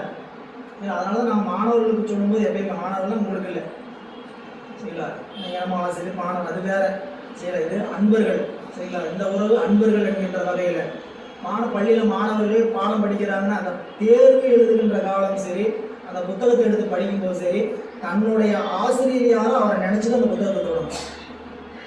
தொட்டால் அறிவு வேணும், கண்டிப்பா வேணும். மணிவாசகருடைய நூல் எடுக்கிறோமா, திருவாசகர் எடுத்தா முதல் யார் நினைப்புல வரணும்? மணிவாசகர் நினைப்புல வந்தால்தான் நூல் சித்திக்கும் சரிங்களா. எனவே தெளிவு குருவின் திருமேனி காண்டல், தெளிவு குருவின் திருநாமம் அப்படின்னா குருநாதருடைய பெயரை திருநாமமாக அஞ்செழுத்தாக நம்ம என்ன பண்ணணும்? சொல்லிட்டு இருக்கணும். அஞ்செழுத்தாக சொல்லணும்னா அஞ்செழுத்து மந்திரம் உபதேசமா அவர் சொல்லியிருப்பார். அது தியானத்துல சொல்லும்போது அந்த அஞ்செழுத்து தான் சொல்லணுங்க. ஆனா சாதாரணமா இயல்பாக நிலையில் என்ன பண்ணணும்னு கேட்டீங்கன்னா அப்பப்போ குருநாதருடைய திருநாமம் என்ன ஆகணும்? அறிவிப்பார். அறிவுக்கு அப்பப்போ எப்பப்போ வந்தாலும் சந்தோஷம் தான். நம்ம எப்பப்போ நினைக்கிற அளவுக்கு இல்லைனாலும் அப்பப்போ நினைக்கணும் இல்லைங்களா. அதுக்கு என்ன பண்ணுவாங்க? தியாகராஜா, சொப்பனாரா, சோமசுந்தர கடவுளே அப்படின்னு சொல்றாங்கன்னா இதெல்லாம் திருநாமத்தை நம்ம என்ன பண்றோம்? ஜெபிக்கிறோம். பெருமழலை குறும்பரும் நாயனாரை படித்தோம், படிச்சிருப்பீங்க, படிப்பீங்க சரிங்களா. நம்பியாருடைய திருநாமம் தான் அவருக்கு என்ன கொடுத்தது? திருக்கைலாயத்துக்கு இடம் கொடுத்தது.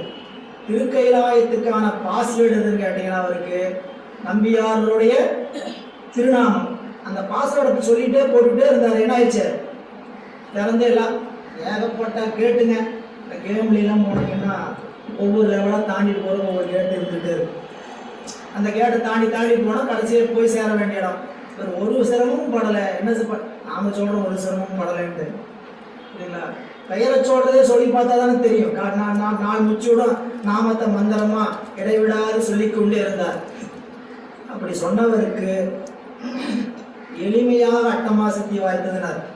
நம்பி ஆரோர நாமம் நாடும் நவீன்ற நலத்தாலே அட்டமா சித்தி எளிமையாக கைகூடியது அப்படின்றார் செவிலர் பெருமான். எனவே இங்க சொல்லுகின்ற நிலையில அவருடைய திருநாமத்தை நாம் என்ன பண்ணணும்?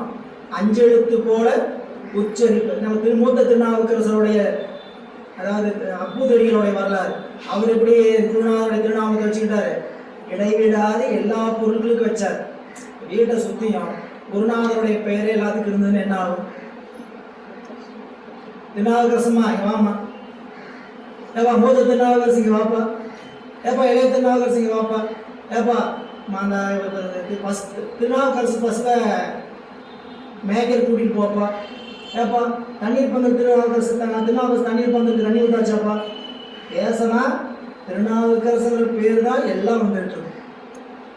அப்படி ஒரு நிலையை கொண்டு வந்து அந்த நாமத்தின் மேல் அன்பு கொண்டார். தெளிவு குருவின் திருநாமம் செப்பல், தெளிவு குருவின் திருவார்த்தை கேட்டல். வரிசை பாருங்க. முதல்ல திருநாமம் சொல்லுதல், பிறகு திருநாமம் கேட்டல், திருமேனியை பார்க்கறது, பார்த்த பிறகு சொல்றது, சொன்னதுக்கு பிறகு அவர் சொல்றத கேட்கறது. கேட்டல் என்பது கட்டளையாகும். இங்கே கேட்டல்னா எல்லாரும் கேட்போம், யார் கேட்காம இருப்போம் சரிங்களா. வந்து உட்காந்து எல்லாருமே குருநாதர் பேசிட்டு இருப்பார், பேசிட்டு இருக்கிறாங்க, என்ன பண்ணுவோம்? உபதேசம் நடத்த கேட்போம். எல்லாரும் கேட்டவங்க அறிவுக்குள்ளாம் போய் அது இடம் பெறுமான்னு கேட்டால் இடம் பெறாது சரிங்களா. அது எப்படி இருக்கும்னு கேட்டிங்கன்னா குருநாதனுடைய உரை நம்மளுடைய அறிவுக்கான பெரிய ஒரு உபதேசம். அந்த உபதேசத்தை எளிமையாக நினைச்சிடக்கூடாது சரிங்களா. அதனால தான் அருபரத்தொருவன் அவனியில் வந்து குருபரனாகி அருளிய பெருமையை சிறுமை என்று இகழாதே திருவடி இணைய சரிங்களா. அவர் என்ன நம்மளை போல என் பக்கத்துல தான் உட்காந்து சாப்பிட்டு இருந்தாரு, என் பக்கத்துல தான் உட்காந்து சாப்பிட்டு இருந்தாருன்னு நினைப்போம் சரிங்களா. அப்படி இல்லை, அவர்களோட எளிமை அப்படி சரிங்களா. அது உட்காந்து சாப்பிட்டு நமக்கு அருள் செய்திருக்கிறது சரிங்களா. ரொம்ப அந்த வாய்ப்பெல்லாம் நீங்க நினைத்து பார்த்தாலே ரொம்ப ரம்மியமா இருக்கும். என்னன்னு கேட்டீங்கன்னா குருநாதனுடைய கருணை எளிமை நமக்கு கிடைச்சிருக்கு சரிங்களா. அவருடைய நினைவுல நம்ம பேரிடம் வர்றதே பெரிய வாய்ப்புங்க. ஆயிரக்கணக்கான பேர் குருநாதர் உபதேசம் செய்தது இது வரைக்கும் ஒரு 25,000 50,000 பேர் செஞ்சிருப்பாருன்னு வச்சிருக்கேன். எனக்கு தெரிஞ்ச ஒரு 50,000 பேர் செஞ்சிருப்பார் உபதேசம். 50,000 பேரும் அவருக்கு ஞாபகம் இருக்கும். சில பேருடைய பெயர் அவருடைய அறிவுல தங்குது. இதனால நாம் குருநாதன் மீது கொண்டு இருக்கக்கூடிய அன்பு, சரிங்களா, அவர் நம் மீது வைத்திருக்கக்கூடிய கருணை, முதல்ல நாம் அன்பு செலுத்தினாதான் நம்மளை பற்றி அவர் நினைப்பார். அவங்க வர்றாங்க, பார்க்குறாங்க, நமக்கு பணிவிடுறது, நம்மளை மதிக்கிறாங்க, அந்த நினைப்புல இல்லை, எந்நேரமும் அந்த குரு உபதேசத்தை உரைத்து நிற்கிறார்களே அப்படின்ட்டு வழிபாட்டில் உரைத்து நின்றோம் என்றால் குருநாதனுடைய அருட்தன்மையில நாம நிலைத்து நிற்போம். அப்படி நிலைப்பதனால என்ன பிரயோஜனம் அப்படின்னு கேட்டீங்கன்னா, அவருடைய பூசையில நம்மளும் இடம்பெற்றிருக்கும். நாள்தோறும் குருநாதர் பூசை செய்யும் போது நமக்கு உபதேசம் செய்த மாணவர்கள் நல்லா இருக்கணும், அவங்க நாள்தோறும் வழிபாட்டில் உரைத்து நிற்கணும், அவர் என்ன செய்வார், நமக்காக விண்ணப்பம் வைப்பார். இந்த இடத்தை நாம் பெறுவதுதான் ஒரு முக்கியமான இடம். குருநாதருடைய திருவடியில தஞ்சமாக இருக்கும். இதெல்லாம் சிவஞான சித்தியாரில் கடைசி பாடல் சுபகத்தில் எடுத்து படிச்சீங்கன்னா 326வது பாடல். எல்லா ஞானமும் நமக்கு வந்து உபதேசிக்கின்ற ஒருவர் இருப்பார்னா அவர் யாருன்னு கேட்டா குருநாதனே. அந்த குருதான் சிவம் என்று கைக்கொள். குருநாதன் தான் நமக்கு சிவம் என்று கை கொள்ள வேண்டும். அதனால இங்க குருவின் திருவார்த்தை கேட்டல்னா அவர் இடும் கட்டளை மொழிகளை சிவனது அருளாணையாக போற்றி கேட்ட. ஏற்கனவே ஒரு வரலாறு நான் உங்களுக்கு சொல்லியிருக்கிறேன். சிவபோகசாரம் என்ற தர்மயாதீனத்துடைய குருமுதல்வர் குருஞான சம்பந்தர் என்று சொல்லக்கூடியவர், அவருடைய குருநாதர் கமலை ஞானப்பிரகாசர் இட்ட கட்டளையை அப்படியே கேட்டங்காட்டித்தான் அவர் ஒரு குருநாதர் ஆயிட்டார். கமலை ஞானப்பிரகாசருக்கு சீடராக இருக்கிறாரு. குருநாதர் ஒரு நாள் அவருக்கு தீவெட்டி பிடிக்கிறவர் வரல, தீவெட்டி பணி செய்கிறவர், தீவெட்டி பிடிச்சிட்டு போகிற பணிவிடை செய்கிறவர் வரல. இவர் போய் தீவெட்டி பிடிச்சிட்டு வீட்டுக்கு போயிட்டு இருக்கிறார். குருநாதர் குருஞான சம்பந்தர் தான் வரான்னு அவருக்கு தெரியல. எப்பயும் கூட வரான் அப்படின்னு நினைச்சுக்கிட்டு என்ன பண்ணிட்டான், இவ்வளவு தூரம் வந்து வீட்டு பக்கம் வரமாட்டானே, இவ்வளவு தூரம் வரானேன்ட்டு என்ன பண்ணாரு, நெல் என்ன சொன்னாரு, நெல் சரி கிளம்புப்பான்னு சொல்லியிருந்தா கிளம்பி இருப்பாரு. என்னட்ட நெல். அடுத்த நாள் காலையில வரை நின்று இருந்தார் அங்கேயே நவராம. நெல்லுன்னு ஒரு வார்த்தை சொல்லிட்டாராம். அதனால என்ன பண்ணாரு, வீட்டு முன்னாடியே தீப்பந்தத்தை பிடிச்சிக்கிட்டு காலையில மனைவி வந்து வாசல் தெளிச்சு கோலம் போடுறதுக்காக வர்றாங்க. மழை பெஞ்சிருக்குது, வாசல் தெளிக்கிற வேலையில மழை பெஞ்ச இடத்துல அவர் இடம் மட்டும் நினையல, தீ எரிஞ்சிட்டு இருக்குது, தீப்பந்தம் தீவெட்டி எரிஞ்சிட்டு இருக்குது. உடனே உள்ள போய் சொன்னார், சாமி இங்க பாருங்க அப்படின்ட்டு வந்தாரு. அவருடைய பரிபக்குவத்தை உணர்ந்தார். நீ போய் தனியா வர ஆன்மாக்களுக்கு உயிர் வரவங்களுக்கு என்ன பண்ண உபதேசம் செய் அப்படின்னு அருள் செய்து அனுப்பிச்சார். அவர் வந்து தர்மபுரத்துல தர்மயாதீனத்தை நிறுவினார். அவர்தான் குருஞான சம்பந்தர் என்று சொல்லக்கூடிய சிவபோகசாரம், சுக்கநாத வெண்பா போன்ற பாடல்களை அருளி செய்த ஆசிரியர். யோசிச்சு பாருங்க, குருநாதன் நெல் அப்படின்ட்டார். அவ்வளவுதான். இன்னொரு இடத்துல பற்றில ஏற்கனவே சொல்லியிருந்தா நினைவுபடுத்திக்கிங்க, சொல்லலைன்னா புதிய செய்தியா கேட்டுக்கீங்க. மாயவரத்துக்கு பக்கத்துல மயிலாடுதுறைக்கு பக்கத்துல சித்தர்காடுன்னு ஒரு காடு, சரிங்களா, அந்த ஊர்ல சீகாழி சிற்றம்பல நாடிகள் என்று சொல்லக்கூடிய நம்மளுடைய சைவ சித்தாந்த மரங்களை துகளறு போதம் என்று சொல்லக்கூடிய நூலை அருளி செய்த ஆசிரியர். அவர்களுக்கு 64 மாணாக்கர்கள் மனம் வச்சு தனியா மாணவர்களுக்கு உபதேசம் செய்து நாள்தோறும் பரிபக்குவம் செய்து கொண்டிருக்கின்றார். அந்த மாணாக்கர்ல ஒருவர் ஒரு நாள் உணவு கொடுக்கும் போது ஆசிரியர்கிட்ட, குருநாதரே இன்னைக்கு கொஞ்சம் கசப்பா இருக்கிற மாதிரி இருக்குன்னு சொல்லிட்டார். ஏதோ வேப்பெண்ணையை போட்டுட்டீங்களான் இருக்குது அப்படின்னாரு. நாள்தோறும் அந்த எண்ணெய் தான் ஊற்றிட்டு இருந்தது, விளக்கெண்ணெய் தான் ஊற்றிட்டு இருந்தது. வேப்பெண்ணையில விளக்கெண்ணெய் தான் 4 ஊற்றி சமையல் பண்ணிட்டு இருந்தது. இவ்வளவு நாள் உனக்கு வாய் ருசி தெரியல, இன்னைக்கு உனக்கு வாய் ருசி தெரியுது, இன்னைக்கு மனத்தில் இருக்கிறது உனக்கு தகுதியில வெளியே போட்டார். வெளியே போட்டார். எந்நேரமும் குருநாதன் நினைச்சுக்கிட்டே இந்த ஊரை சுத்திக்கிட்டு இருக்கிறார். 64 பேர்த்துல ஒருத்தர் குறைஞ்சிட்டாங்க, 63 பேர் தான் இருக்கிறாங்க. 64வது பேரு இவர் குருநாதர். அவர் போயிட்டார். குருநாதருக்கு அந்த சிந்தனை இருந்துகிட்டு இருந்தாலும் வெளியே என்ன பண்ண மாட்டாங்க, மாணவன் போயிட்டா அப்படிலாம் நினைக்க மாட்டாங்க. எந்த ஆசிரியருக்கும் எந்த நிலையில போய் உயர்ந்த இடத்துல இருக்கிறவங்களும் அந்த இடத்துல இருந்து ஒருத்தர் வெளியே போனா போயிட்டு போறாங்கன்னு நினைக்க மாட்டாங்க. ஏன் போனாங்க, என்ன ஆச்சு புரிஞ்சுக்கிறதுக்காக சொல்றேன்.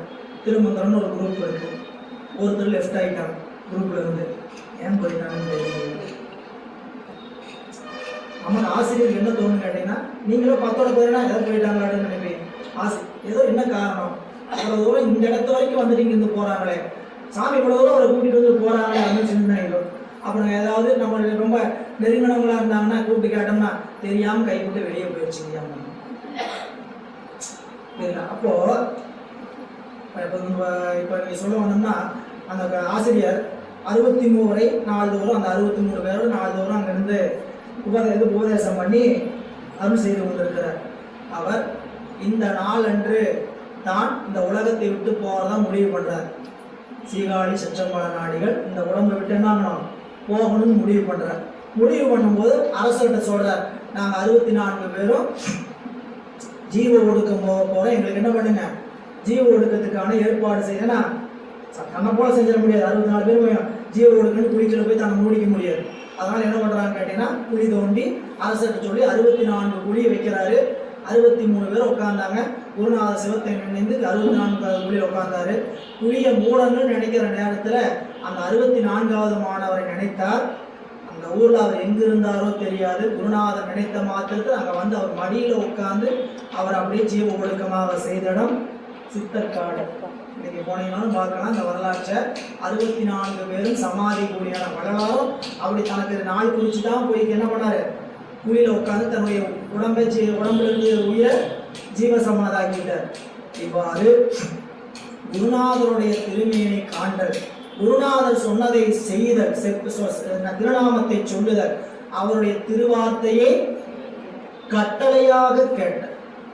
செய்யல அது கட்டளைன்னா வீட்டு வேலையெல்லாம் ஜெயிச்சோன்னா சொல்ல மாட்டாங்க, அதை செஞ்சு கொடுங்க இதை செஞ்சு கொடுங்க அப்படின்னு சொல்ல மாட்டாங்க. நிச்சயமா அந்த குருநாதர் என்ன சொல்லுவார், ஞானத்திற்கான கட்டளை இடுவார். படிங்க அப்படின்னு சொன்னோம்னா படிக்கணும், செய்யலாம். நீ பாடுங்க பாடணும்,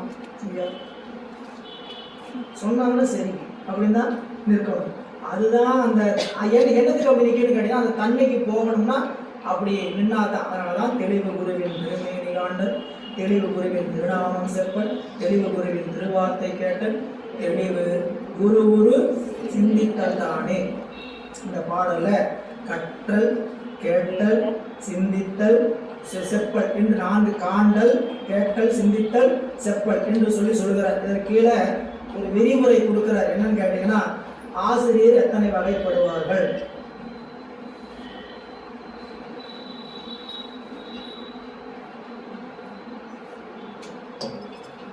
பாருங்க, அந்த உரை பகுதி அப்படியே படிக்கிறேன். எந்த அளவுக்கு விளங்குதோ நீங்கள் வாங்கிக் கொள்ளுங்க. எளிமையான செய்தி தான்.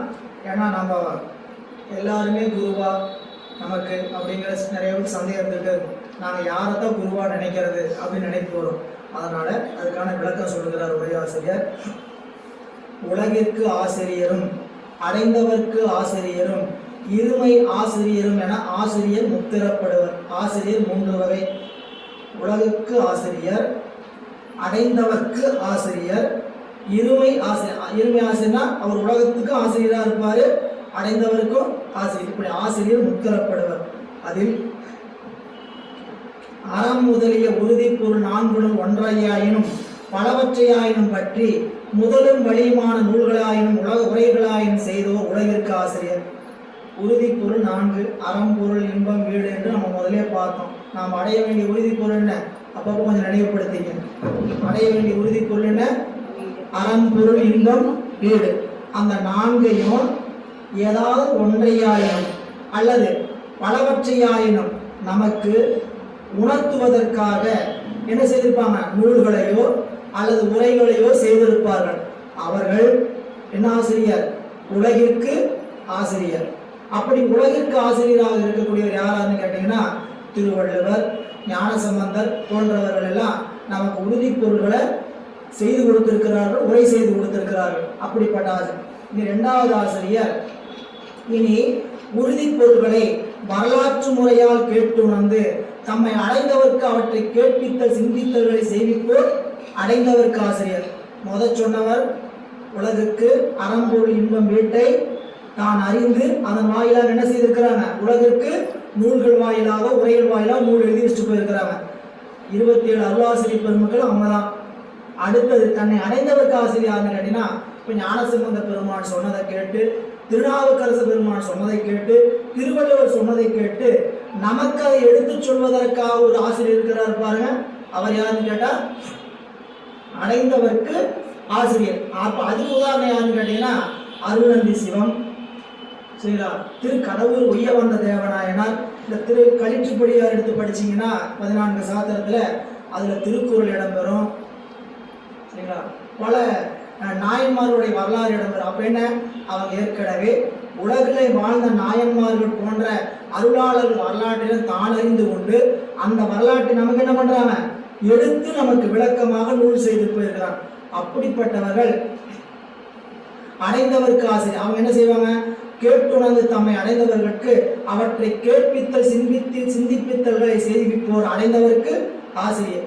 இதல்லாது மேற்கூறிய இருதன்மையும் உடையோர் இருமை ஆசிரியர் அப்படின்னு கேட்டீங்கன்னா 2 நிலையில் நினைப்பாங்க. நூலும் செய்திருப்பாங்க, தன்னை அடைந்தவர்களுக்கு உபதேசமும் செய்வார்கள். அப்படிப்பட்டவங்க யாருன்னு கேட்டீங்கன்னா அடைந்தவருக்கு ஆசிரியர், உலகிற்கும் ஆசிரியர். 2 வகையில் ஆசிரியர் நினைப்பாங்க. நூல்களும் செய்வார்கள், தன்னை வந்து கேட்பவர்களுக்கு அந்த நூலினுடைய தன்மையும் எடுத்து சொல்வார். இப்படி இருதரப்பட்ட ஆசிரியர்கள். இவற்றுள் சொல்கிறார் ஆசிரியர்கள் அந்த நிலையில் நிற்கக்கூடியவர்கள் சமய விசேட தீக்கைகளால் சிவ வழிபாட்டினை பிறருக்கு அளிப்பவர்களும், திருக்கோயில்களில் சிவனது திருமேனிகளில் உலக நலத்தின் பொருட்டு வழிபடுகின்றவர்களும் வழிபாட்டு ஆசிரியர் எனப்படுவர். இவர் கிரியா குரு என்று கூறப்படுவர். இவரில் சமய விசேட தீக்கைகளை பெற்று சிவதன்மத்திலும் சிவயோகத்திலும் பயின்றதின் பயனாக மலபரிபாகம் மலப்பெற்றவர்க்கு அப்பரிபக்குவத்தை அறிந்து நோக்கம் பரிசம் முதலியவற்றால் பாசத்தை அடுத்தலாகிய நிர்வாண தீக்கின் வழி சிவனது திருவடி ஞானத்தை உணர்த்துவோர் அருளாசிரியர் எனப்படுவர். இப்ப மேல சொன்னவங்க நூலை கொடுக்கிறவங்க, நூலை சொல்லுபவர்கள் என்று சொல்லக்கூடியவர்கள். அவற்றுள் நூலை சொல்லக்கூடியவர்கள், நூலை சொல்லக்கூடியவராகிய 2 ஆசிரியருங்க. உலகிற்கு ஆசிரியர், அடைந்தவருக்கு ஆசிரியர், 2 வகையிலும் ஆசிரியராக இருக்கக்கூடியவர்கள். இந்த 3 பேர்ல உலகிற்கு ஆசிரியராகிய நூல் செய்த ஆசிரியரை விட்டுட்டு அடைந்தவருக்கு ஆசிரியராக இருக்கக்கூடிய என்ன செய்வாங்க கேட்டீங்கன்னா, தான் சமய விசேட தீக்கைகள் முறையாக தீக்கைகளை பற்றி அதன் வழியாக தவத்தை செய்து சிவதர்மம் சிவயோகத்தில் நின்று அதனை பிறருக்கும் அந்த வழி நிற்கும்படி வழிகாட்டுவார். அவர் உலகிற்கு கிரியா குரு. அவர் யாரு, கிரியா குரு. அவரைத்தான் நம்ம என்ன சொல்றோம்னு கேட்டீங்கன்னா, நமக்கு ஞானத்தை உணர்த்துவராகிய ஞானாசிரியர், அருளாசிரியர் என்று சொல்லுவோர் அவர் தான். என்னன்னு கேட்டீங்கன்னா, அவர் வந்து தீக்கை பெற்று அந்த தீக்கையின் வழியாக சாதனையை செய்து அந்த சாதனையின் வழியாக தவத்தில் உரைத்து நிற்பதனால அவர் பிறருக்கும் அதை உணர்த்துவார். அப்படி உணர்த்துவர் யார், ஞானாசிரியர், அருளாசிரியர் என்று சொல்லப்படுவார். கேட்டீங்கன்னா அவர் எப்படிப்பட்ட குரு எனப்பட ஞானகுரு என்றும் ஞானாசிரியர் என்றும் சொல்லப்படுவார். இவரே இங்கு உயர்ந்தோர் அனைவரும் உயர்ந்தோர் அருளாசிரியராகிய ஞானகுருவே சிவன் ஆசானாய் நிற்றல் இந்த ஞானகுருவினிடத்தேயாம். அதனால் குருவே சிவன் என்றதற்கு முழுது உரிமை உடையவர் ஞானாசிரியரே. இப்போ நூல் செய்தவர்கள் ஞானாசிரியரான்னு கேட்டால் இல்லை. நூலை உணர்ந்து அதன் வழியாக நமக்கு ஏன்னு கேட்டீங்கன்னா அவங்க யாருன்னு கேட்டீங்கன்னா அருளாளர். நூலை செய்தவர்கள் என்ன ஆயிட்டாங்க, அருளாளர்கள் ஆயிட்டாங்க. நமக்கு அந்த அருளை கொண்டு வந்து நமக்கு கொண்டு வந்து சேர்த்துவர் யாரோ அவரே நமக்கு அருளாசிரியர், ஞானாசிரியர், ஞானகுரு, தீக்கை செய்தவர் என்று சொல்லுகிறார். இனி அடுத்த பாடல் பாருங்க. தெளிர் தானே புலனைந்தும் தன்வசம் ஆயிடும், தானே புலனைந்தும் தன்வசம் போயிடும், தானே புலனைந்தும் தன்னில் மடைமாறும், தானே தனித்து எம்பிரான் தன்னை சந்தித்ததே. இனி இப்படி குருநாதருடைய உபதேசத்தின் வழி உரைத்து நின்றால் அவர்களுக்கு இந்த உலகத்தில் கட்டுப்பட்டு நிற்க வேண்டிய அவசியம் இல்லை. என்னாகும், தானே புலனைந்தும் தன் வசம் ஆயிடும். தன்னிடத்தில் இருக்கக்கூடிய புலன் குருநாதர் அறுவழி காரணமாக அந்த புலன் என்னாகும், தானே தன் வசமாயிடும். பாடலுடைய பொருள் பாருங்க. ஒருவன் நான் என்னும் முனைப்பின்றி ஞானாசிரியரை அடுத்து நிற்பானாயின் அவனது ஐம்புல ஆசை தன்னியல்பில் உலகப் பொருள்கள் மேல் செல்லாது. எப்படி நிற்கணும்? குருநாதனிடத்துல தன்முனைப்பின் நின்றி அடங்கி நிற்கணும். இதுதான் கொஞ்சம் எல்லாத்துக்கும் வராது. சரிங்களா? குருநாதரை அணுகிடுவாங்க. ஆனால் குருநாதரிடத்திலே எப்படி நிற்பாங்க கேட்டீங்கன்னா, நான் அதை செய்கிறேன், இதை செய்கிறேன், அப்படி பண்ணுறேன், இப்படி பண்ணுறேன்னு தன்னுடைய பெருமையை தான் பேசிகிட்டு இருப்பாங்க. சரிங்களா? அங்கே போயிட்டா அடியற்ற மரம் போல் இருக்கணும். சரிங்களா? இப்போது குருநாதர் தன்னிடத்தில் இருந்தே அப்படிதான் சொல்லுவார். என்னதுங்க, அதெல்லாம் ஒன்றும் வேண்டாம்ப்பா அப்படின்னு சொல்லுவாங்க. ஆனால் அதுக்காக அப்படி செய்யாமல் இருந்தலாமான்னு கேட்டால் செய்யாமல் இருப்பார். ஆசிரியர் ஞானாசிரியர் ஐயா வர்றாரு, நம்ம ஐயா வருவார், அவர் திருவடி பூசை செய்ய வேண்டாம்னு சொல்லுவார். செய்யலாம். நமக்கு செய்வது வாய்ப்பு செஞ்சுதான் நூல் அப்படிதான் சொல்லுது. அவர்கள் அந்த நிலையிலிருந்து தான் சொல்லுவாங்க. நம்ம அந்த நிலையை விட்டு கொடுக்கக்கூடாது. ஏன்னு கேட்டீங்கன்னா, நமக்கு வரலாற்று சான்று இருக்கிறது. சரிங்களா? சேரமான் பெருமாள் நாயனார் திரு அஞ்சை களத்துக்கு நம்பியாரூரை அழைத்து செல்கிறார். சரிங்களா? முதல் முறை. 2வது முறை போனப்போ தான் திருக்கையிலாயம் போயிட்டாங்க. முதல் முறை போன போது அவரை சேரமான் பெருமாள் நாட்டுடைய அரச சிம்மாசனத்தில் உட்கார வைக்கிறார். தான் அமரக்கூடிய சிம்மாசனத்தில் நம்பியாரூரை அமர வைத்து அழகு பார்த்து அவருக்கு திருவடி பூசை செய்வதற்காக பணிவிடை செய்வதற்காக தண்ணீர் எழுந்துகிறார். கீழே விட்டு அவங்களுடைய அரசிமார்கள் எல்லாம் தேவியர்கள்லாம் காலில் வாக்கு தண்ணி கொடுத்தாங்களாம். சரிங்களா? இவர் காலுக்கு தண்ணி ஊற்றி பாத பூசை செய்யறதுக்கு உள்ள குனிந்தாராம். குனிந்த உடனே நம்பியார் உட்காந்துட்டு என்ன பண்ணிட்டாரா, காலை உள்ள எடுத்துக்கிட்டாராம். திருவடியை படாமல் உள்ள எடுத்துக்கிட்டாராம். சாமி விண்ணப்பம் வச்சாராம் சேரமான் பெருமாள், சாமி எங்களுக்கு அன்பின் காரணமாக ஏதோ தெரிந்ததை செய்யறோம், மறுக்காது ஏற்றுக்கொள்ள வேண்டும் என்று காலில் விழுந்து இறஞ்சினாராம். நாட்டினுடைய அரசர் தன்னுடைய சிம்மாசனத்துல தன்னுடைய தோழர் தன்னுடைய குருநாதரை உட்கார வச்சுட்டு அழகு பார்த்து கீழே விழுந்து சாமிகிட்ட இறஞ்சிறாராம், கெஞ்சறாராம், சாமி ஏதோ அன்பின் காரணமா செய்யறோம், மறுக்காம ஏத்துக்குங்க அப்படின்னாராம். அப்புறம் சுவாமி என்ன பண்ணாராம், செய்வதற்கு அனுமதி கொடுத்தாராம். செய்யலாம் பாதத்தடை. அப்போ குருநாதருடைய நிலை அவ்வாறு. செய்யலாம். குருநாதத்தை நாம நிற்கும் போது எப்படி நிற்கணும்னு கேட்டீங்கன்னா, சேரமான் பெருமாள் போல பணிவிடையது. சரிங்களா? இப்போ நான் அரசர், அவருக்கு இருக்கு தனி இருக்க போடும் அப்படின்னு சொன்னாரான்னு கேட்டீங்கன்னா சொல்லலையே. அரசராக இருந்தாலும் தன்னுடைய குருநாதர் வந்த போது என்னாச்சு, அந்த இடத்த மறந்து அவரை அழகு பார்த்தவர் சேரமான் பெருமாள். எனவே தானே புலனைந்தும் தன்வசம் ஆயிடும். அதாவது ஒருவன் நான் என்னும் முனைப்பின்றி ஞானாசிரியர் அடுத்து நிற்பானாயின் அவனது ஐம்புலன் ஆசை தன்னியல்பில் உலகப் பொருள் மேல் செல்லாது. அவன் வழிபட்டு சிவனிடத்தில் செல்வதாய். 2வது வரி. தானே புலனைந்தும் தன்வசம் போயிடும். அடுத்தது தானே புலனைந்தும் தண்ணீர் மலைமாறு. 14 பள்ளமடையில் வீழ்ந்து பயனின்று கழிந்து கொண்ட நீர். சரிங்களா? வாய்க்காலில் போக வேண்டிய வாய்க்காலில் இருந்து உள்ள வர வயலுக்கு வர தண்ணி வயலுக்குள்ள வராம பள்ளமடையில போயிட்டு இருக்குது. விளலுக்கு இறைத்த நீர் போல என்ன ஆயிட்டு இருக்குதுங்க, வீணா போயிட்டு இருக்குது. அதை என்ன பண்ணணும், மடை மாற்றி வயலுக்கு செலுத்துறது போல. அப்படி அதுவே மாற்றுமா.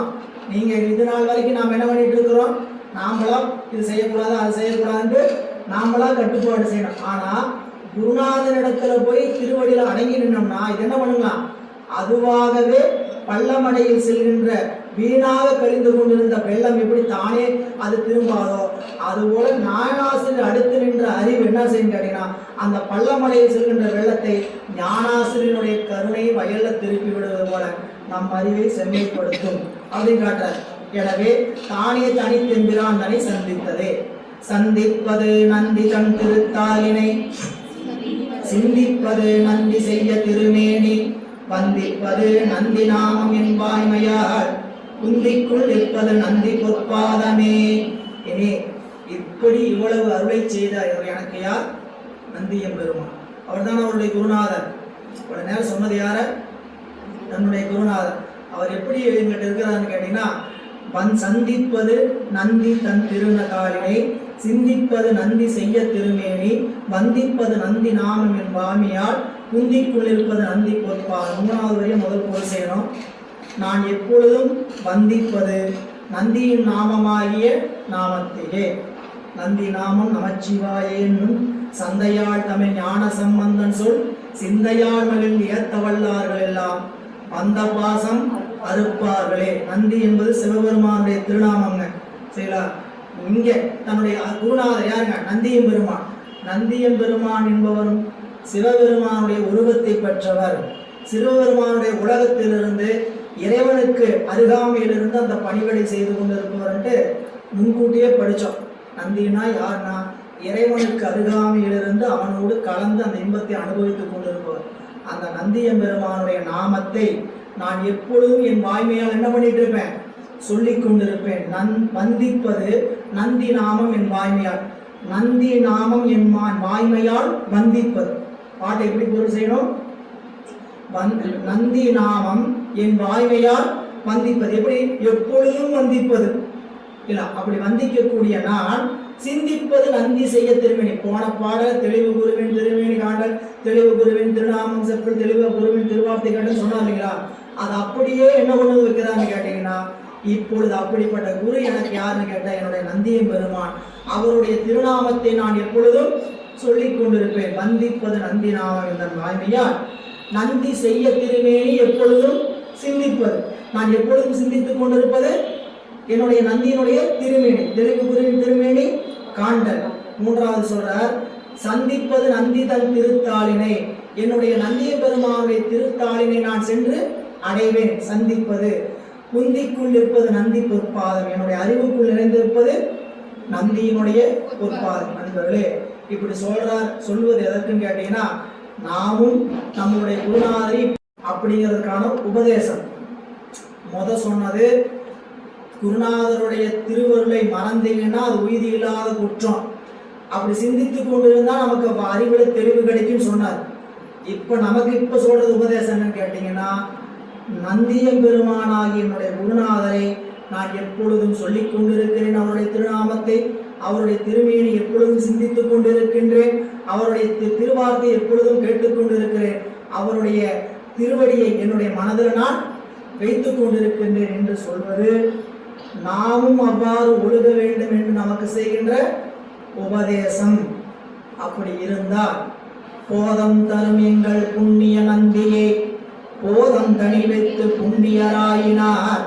நாதன் நடத்தால் நயனம் கழிவூர், வேதம் துதித்திட போயடைந்தார் பின்னே. எப்படி குருநாதருடைய திருநாமத்தை யார் ஒருவர் இப்படி சிந்தித்துக் கொண்டிருக்கிறீர்களோ அவர்களெல்லாம் வேதம் துதித்திட போயடைந்தார் விண்ணே. எல்லா உலகத்தில் இருக்கிறவனும் வணங்கும்படி நாம் திருக்கைலாயம் போவோம். சரிங்களா? அதான் நமக்கு அதுக்கான இடம் எங்கன்னு கேட்டீங்கன்னா, சுந்தரமூர்த்தி நாயனார் திருக்கைலாயம் போறார். போகும்போது அவர் யாரெல்லாம் வணங்கி கொண்டிருந்தார்கள்? மந்திர மாமுனிவர் சொல்லும்போது சொன்னார், மந்திரம் ஒன்றறியேன் மனை வாழ்க்கை மகிழ்ந்தடியேன், சுந்தர வேடங்களால் துரிசே செய்யும் தொண்டனை அந்தர மால்வி சிம்பில் இவன் ஆரண எம்பெருமான், நந்தமர் ஊரன் என்றான் முடித்தான் மலை உத்தமனே, இந்திரன் மால் பிரமன் எழிலார் மிகு தேவரெல்லாம் வந்தெதி கொள்ள என்னை மத்த யானை அருள் புரிந்து அப்படின்னு சொல்லி திருக்கைலாயம் போகும்போது யாரெல்லாம் வழியில் நின்று வணங்கி கொண்டிருந்தார்கள் அப்படின்னு காட்டுவார். அப்போ வந்தி சொல்ற போதம் தரும் எங்கள் புண்ணிய நந்தியை, உண்மை ஞானத்தை வழங்குகின்ற அருக்குருவினரான எங்கள் நந்தியம் பெருமானை போதம் தனில் வைத்து புண்ணியராயினார். யாரெல்லாம் நந்தியம் பெருமான் குருநாதரை தங்கள் நெஞ்சில் மறவாது நினைந்து ஞானம் முதிர பெற்றவர்களோ அவர்கள் ஆயினாரோ அவர்கள் நாதன் நடத்தால் நயனம் நடிக்கு.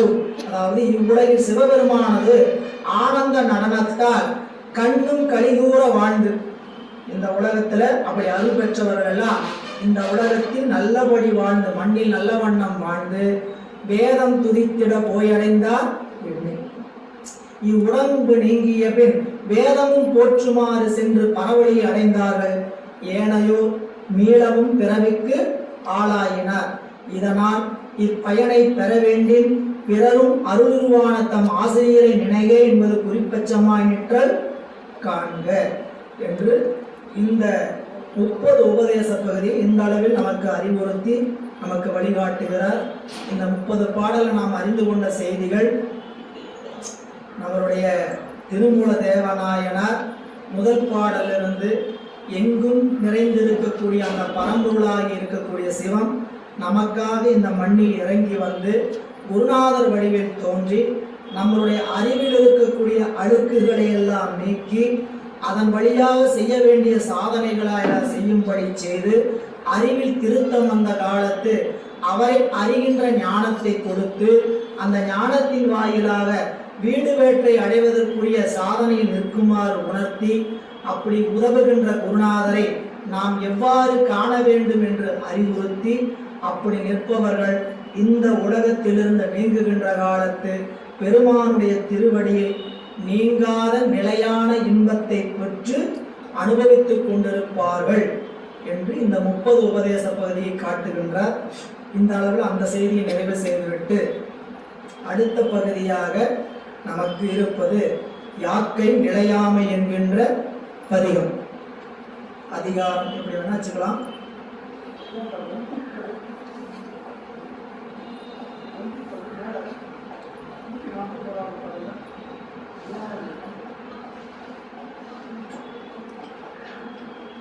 சந்தேகங்களா? 3வது பாடல் 3வது வரி வந்திப்பது நந்திநாமம் என் வாய்மையால். அதானே வந்திப்பதுன்னா வணங்குவது. என்னுடைய வந்தித்தல்னா பெருமானை புகழ்வதற்கு பேர் வந்தித்தல் இல்ல. போய் நான் வந்தித்து நிற்கிறேன் வேண்டிட்டு நிற்கிறேன்னு சொல்றீங்களா? வந்தித்தல் என்றால் வேண்டுதல், வாய் விட்டு சொல்லுது. என்னுடைய நந்தியினுடைய என்னுடைய குருநாதருடைய நாமத்தை நான் இடைவிடாது வேண்டிக் கொண்டிருப்பேன், சொல்லிக் கொண்டிருப்பேன். முதல்ல சொன்னதா தெளிவு குருவின் திருநாமம் செப்பல்னு சொன்னது. அங்க நமக்கு அறிவுரை. இங்கு நான் அப்படித்தான் நிற்கிறேன், நீங்களும் அப்படி நில்லுங்க, நமக்கு கட்டளை, ஆணை. வேற ஏதாவது சந்தேகம் இருக்கலாங்கய்யா? சரி நண்பர்களே, இனி அடுத்த ஒரு முக்கியமான பகுதியை கூட்டி செல்கிறார். இவ்வளவு நேரம் நமக்கு உபதேசம் சொன்னார், 30 உபதேசம். இந்த உபதேசம்லாம் அறிவுக்குள்ள போச்சா? உங்களுடைய செவி கெட்டுச்சா? மண்டை வாசாச்சா இல்லையா?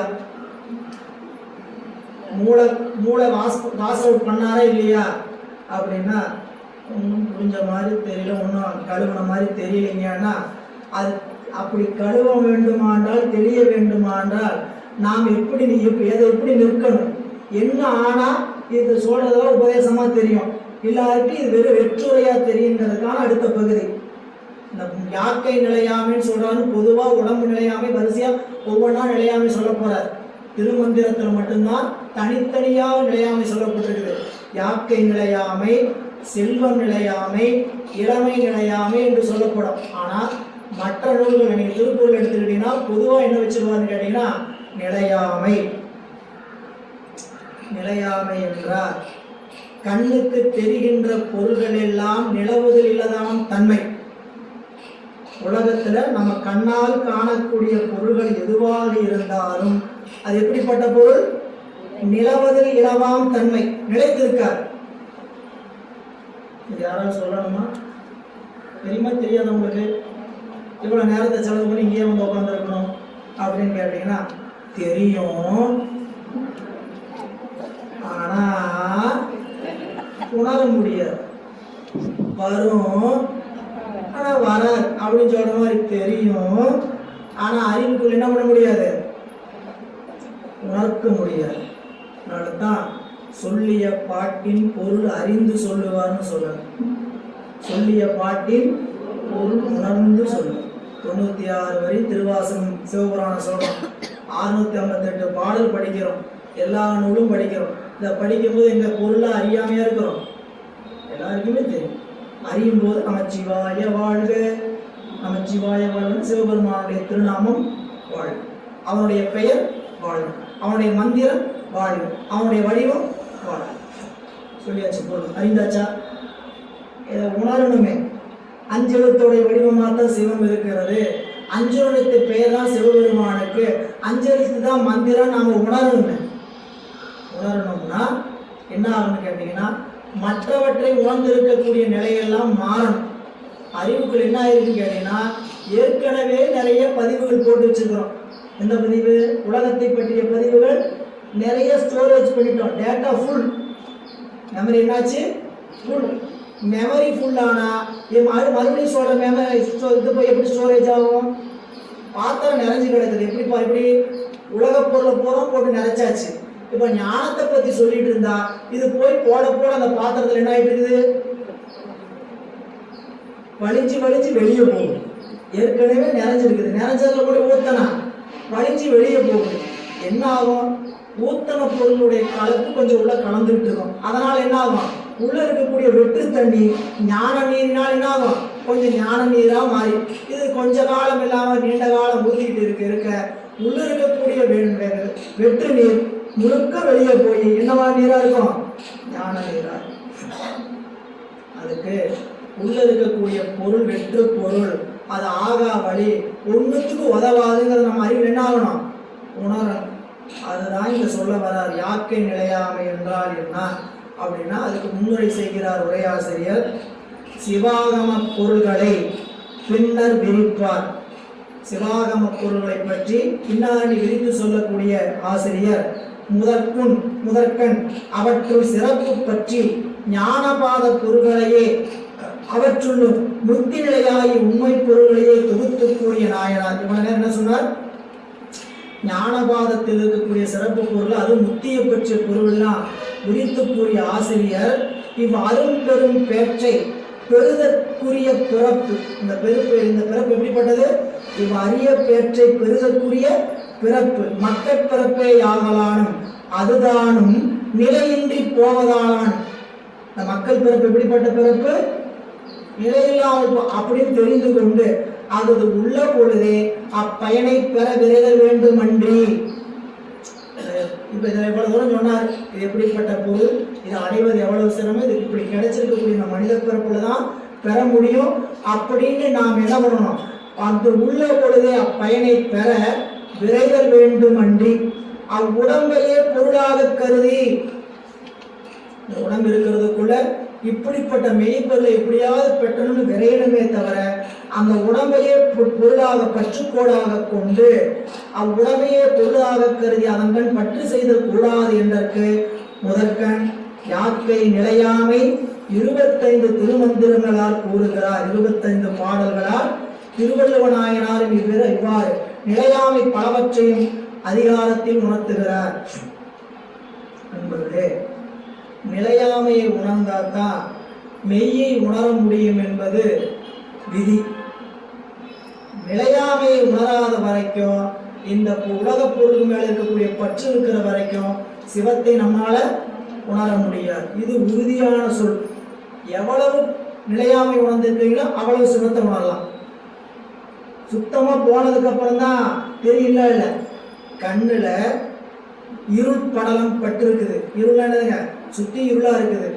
காலை 5 மணி கொஞ்சம் இருள் நீங்குது. என்ன தெரியும்? பொருள் கொஞ்சம் காட்சிப்படும். 5:30 இன்னும் கொஞ்சம் ஒளி வந்துச்சு, இன்னும் கொஞ்சம் பொருள் காட்சிப்படும். 6 பொருள் இன்னும் நல்லா காட்சிப்படும். சூரியன் உச்சிக்கு வந்தது 12 மணிக்கு எப்படி இருக்குது? எல்லாம் பளிச்சுன்னு தெரியும். சரிங்களா? எவ்வளவுக்கு எவ்வளவு நிலையாமையை உணர்ந்து நிற்கிறோமோ அவ்வளவுக்கு அவ்வளவு சிவத்தை உணர முடியும். நிலையாமையை உணராதவர்கள் ஒருபோதும் சிவத்தை உணரவும் முடியாது, அறியவும் முடியும். சரிங்களா? இப்போ நாம் புரிஞ்சுக்கிறதுக்காக இந்த இடத்தை விட்டு வந்துருங்க. நமக்கு 4 முனைப்பு எதனால் வருகிறது? நான் யாரு தெரியுமா? நான் யார் தெரியுங்களா? ஒரு பிரச்சனை வருது பக்கத்து வீட்டுக்கார்ட்ட. யார் நினைச்சிட்டு இருக்கிற நீ அப்படின்னு ஆரம்பிப்போம். சரியா? நீ யாருன்னு உங்களுக்கு தெரிஞ்ச என்ன? இந்த 4 முனைப்பு சண்டை. வீட்டில் நம்ம வீட்டுக்காரோட சண்டை, மனைவியோட சண்டை, பக்கத்து வீட்டுக்காரோட சண்டை, இது எல்லாம் எதனால் வருது? நான் இந்த உலகத்தில் 100 வருஷம் இருந்துட போறேன். இன்று இருப்பார், நாளை இன்று இருப்பார், அடுத்த வினாடியில் தான் சொல்லணும். அடுத்தவரெல்லாம் தான் சொல்ல போறாரு. சரிங்களா? அப்படி இருக்கக்கூடிய உலகத்துல தான் சரிங்களா நம்ம என்ன பண்றோம்? எல்லாத்துக்கிட்டையும் போட்டி, பொறாமை, சண்டை. சரிங்களா? என்ன ஆகிட போகுது அப்படின்னு நினைச்சிட்டு விட்டு கொடுக்கணும் மனப்பாங்க வருமானு கேட்டா வராது. ஏன் அது வர வைக்க முடியுமான்னு கேட்டா வர வைக்கவும் முடியாது. ஏன்னு கேட்டீங்கன்னா தவம் ஒன்று செய்தால் அது வரும். இல்லைங்க, நிலையாமை உணர முடியும். சிவத்தை நோக்கிற பயணத்துல முக்கியமான நிலைப்பாடு என்ன கேட்டீங்கன்னா, நிலையாமை என்பதை ஒன்றை உணரணும். எதெல்லாம் நிலைக்காது அப்படின்னா, உடம்பு நிலைக்காது, செல்வம் நிலைக்காது, இளமை நிலைக்காது. முக்கியமா நிலைக்காது எதுன்னு கேட்டீங்கன்னா, உடம்பு நிலைக்காது, செல்வம் நிலைக்காது, இளமை நிலைக்காது. சரிங்களா? இளமையா இருக்கும் பொழுதே அன்புங்கிறத ஒன்றை ரெண்டு பேரும் பரிமாறி இருந்தோம்னா, இளமை போயிருச்சுன்னா என்ன ஆகும்? பார்த்தா கணவன் மீது அன்பும் மனைவி மீது அன்பும் இருந்துகிட்டே இருக்கும். அந்த இளமை மீது தான் அன்பு இருந்ததுன்னு வச்சுக்கோங்க. இளமை நீடிச்சுன்னா அன்பு கணவன் மேல மனைவி மேல அன்பு இருக்குமான்னு கேட்டா இருக்காது. ஏன்? அந்த இளமை மேலதான் அன்பு இருந்துச்சு, அந்த இளமை மேலதான் விருப்பம் இருந்துச்சு. அந்த இளமை மீது இருக்கக்கூடிய விருப்பம் நீங்கிச்சு போச்சுன்னா என்ன ஆயிடும்? முதுமை வந்துச்சுன்னா, இந்த சொல்லும்போது சொல்லுவாங்க இல்லையா, இந்த ஆசை 60 நாள், மோகம் 30 நாள் அப்படிங்கிற வாழ்க்கையெல்லாம் வாழ்க்கை. சரி, அப்ப இளமை செல்வம். அதனாலதான் வள்ளுவர் ரொம்ப அருமையா சொன்னார், இல்லாதவற்றை நிலையின என்று உணரும் புல்லறிவாண்மை கடை. உலகத்துல எந்த பொருளும் கண்ணால காணக்கூடிய பொருள் நினைக்காது. அப்படின்னு இருக்கக்கூடிய உலகத்தை நாம என்ன நினைச்சுக்கிறோம்? நிலையானது. நினைக்க வேண்டிய தப்பு இல்லை. நான் என்னோட வீட்டை என்னோட வீடு தான் நினைக்கணும், பக்கத்து வீட்டுக்கார வீடு நினைச்சுக்க முடியும். என்னோட வீடு என்னோட வீடு தான் நினைக்கணும். சரிங்களா? இதுதான் நிரந்தரம் நினைச்சுக்கூடாது. இதுதான் நிரந்தரம். இந்த உலகத்தை விட்டு நம்ம போகவே போறதில்லை, இது நமக்குத்தான் அப்படின்னு இருக்க முடியும். இருக்குமா? இருக்காது. சில ஆசையா பார்த்து பார்த்து கட்டின வீடு உள்ள சொல்ல போறாரு. யாரு இது எதுவுமே நாம சொல்ல வார்த்தை கிடையாது, திருமூல சொல்ற வார்த்தை. சரிங்களா? நல்லா அழகா பார்த்து பார்த்து 2 BHK என் பையனுக்கு ஒன்று, என் பொண்ணுக்கு ஒன்று திருமணமான. எப்போ பையன் இப்பதான் பிறந்திருக்கிறான், பொண்ணு இப்பதான் வயிற்றுல இருக்குது. 2 பேருக்கு என்னாச்சு? 2 பேருக்கு தனித்தனி அறை கட்டியாச்சு, வீடு கால் நல்லா கட்டியாச்சு. அருமையா வாழ்ந்தாரு, நல்ல செல்வத்தை சம்பாதிச்சாரு, வளர்த்தினாரு, பொண்ணுக்கு பையனுக்கு கட்டி வச்சாங்க. சரிங்களா? 2 ஆப்ஷன் வச்சுக்கோங்க. பொண்ணும் பையனும் திருமணமானதுக்கு அப்புறம் இந்த ஊர்லயே இல்லை, வெளிநாட்டுக்கு போயிட்டாங்க. இந்த 2 ரூமும் கூட்டுற கூட பாடுங்க. வேலைக்காரி தான் வந்து போட்டாங்க இந்த வீட்டில். இன்னொரு ஆப்ஷன்னா இன்னொரு நிலை. ஆப்ஷன் சொல்லக்கூடாது, இன்னொரு நிலை. அப்படின்னா அந்த வீட்டில் வாழ்ந்தவர் கட்டி அவர் வாழ்ந்த காலத்தில் உடம்பு சரியில்லாமல் போச்சுன்னா, ஒரு மகனும் மகளும் பத்திரமா அந்த வீட்டில், எங்கள் அப்பா தான் இந்த வீட்டை கட்டி வச்சாரு அப்படின்ட்டு பத்திரமா பார்த்துட்டு வர, தனியாக ஒரு அறையில் போய் வச்சு இந்த வீட்டில் இது கொஞ்சம் சொல்லணும்னு சொல்லி அந்த இதில் சொல்லும்போது சொல்லுவாங்க, வீட்டை கட்டி கிரகப்பிரவேசம் ஆகுது. கிரகப்பிரவேசம் அன்னைக்கு படிக்கிட்டு இறங்கணும்னு படிக்கட்டில் கொண்டு கொடுத்துட்டாரு. இடுப்பு உடஞ்சிருச்சு. இடுப்பு உடஞ்சி, அருமையான வீடு, இடுப்பு உடஞ்சி போச்சு. பையன் என்ன பண்ணாரு? கிரகப்பிரவேசம் முடிஞ்சது. அப்போ அவங்க மருத்துவமனை கூட்டு போய் இடுப்பில் அறுவை சிகிச்சை பண்ணாங்க. இனிமேல் எழுந்து நடக்க முடியாதப்பா படுக்கையில் வச்சு தான் பார்த்துக்கணும் நீ அப்படின்னு சொன்னாங்க. அப்பாவாச்சு இந்த வீட்டை கட்டி கொடுத்து நம்மளை எப்படி வளர்த்தவராச்சுன்னு முதல்ல ஹாலில் போட்டு தினந்தோறும் பார்த்துக்கிட்டு இருந்தாங்க. சரிங்களா? வேலைக்கு போகணும் வரணும் கஷ்டம். ஹாலில் படுத்துக்கிட்டு கத்திக்கிட்டே கிடக்கிறாரு. முடியல, நான் எப்படி இந்த வீட்டை காட்டினேன், நான் பார்த்தியா, இப்படி படுத்துருக்கிற பார்த்தியான்னு குழம்பிகிட்டே இருந்தார். வராமல் போகிறவங்கள பதில் சொல்ல முடியல. பையன் நினச்சான், அப்பா மேலே அன்பு இருக்குது, என்ன பண்ணணும், இல்லை வெட்டுற அப்படின்ட்டு நேராக வீட்டில் அறையில் போய் வச்சான். சரிங்களா? அங்கேருந்து கத்திக்கிட்டு இருந்தார். அப்பயும் எல்லாரும் கேட்குறாங்க, வந்தவங்களாம் காதில் படுது, யாருப்பா அப்பா ஏப்பா கத்திட்டு இருக்கிற, என்னப்பா ஆச்சு கேட்குறாங்க. சரி, இவர் என்ன பண்ணலாம், அவுட் ஹவுஸ் கூட்டிகிட்டு போவோம், கெஸ்ட் ஹவுஸ்க்கு கூட்டிகிட்டு போவோம். அங்கே போய் கத்திக்கிட்டு இருக்கிறாரு. சரிங்களா? என்ன பண்ணுறது, இவரை விடுதியில் சேர்த்திடும். கட்டண வீட்டுக்குள்ளேயே இருக்க முடியாத அளவுக்கு இருக்கக்கூடிய நிலையாகும். இவர் எத்தனை கோடி வேணால் கட்டியிருக்கலாம். இல்லை, இன்னும் நிறைய சொல்லலாம், எவ்வளோ சொல்லிட்டு போகிறோம், இதை பற்றி சொல்லிட்டு போகிறான். ஆனால் நம்மளுக்கு தெரியாமல் இருக்கலாம். ஆனால் இந்த வாழ்க்கையை தான் என்ன நினச்சிக்கிறோம், சாஸ்வதம், உண்மையானது. இந்த வாழ்க்கை தான் உண்மையானது, நிஜம்.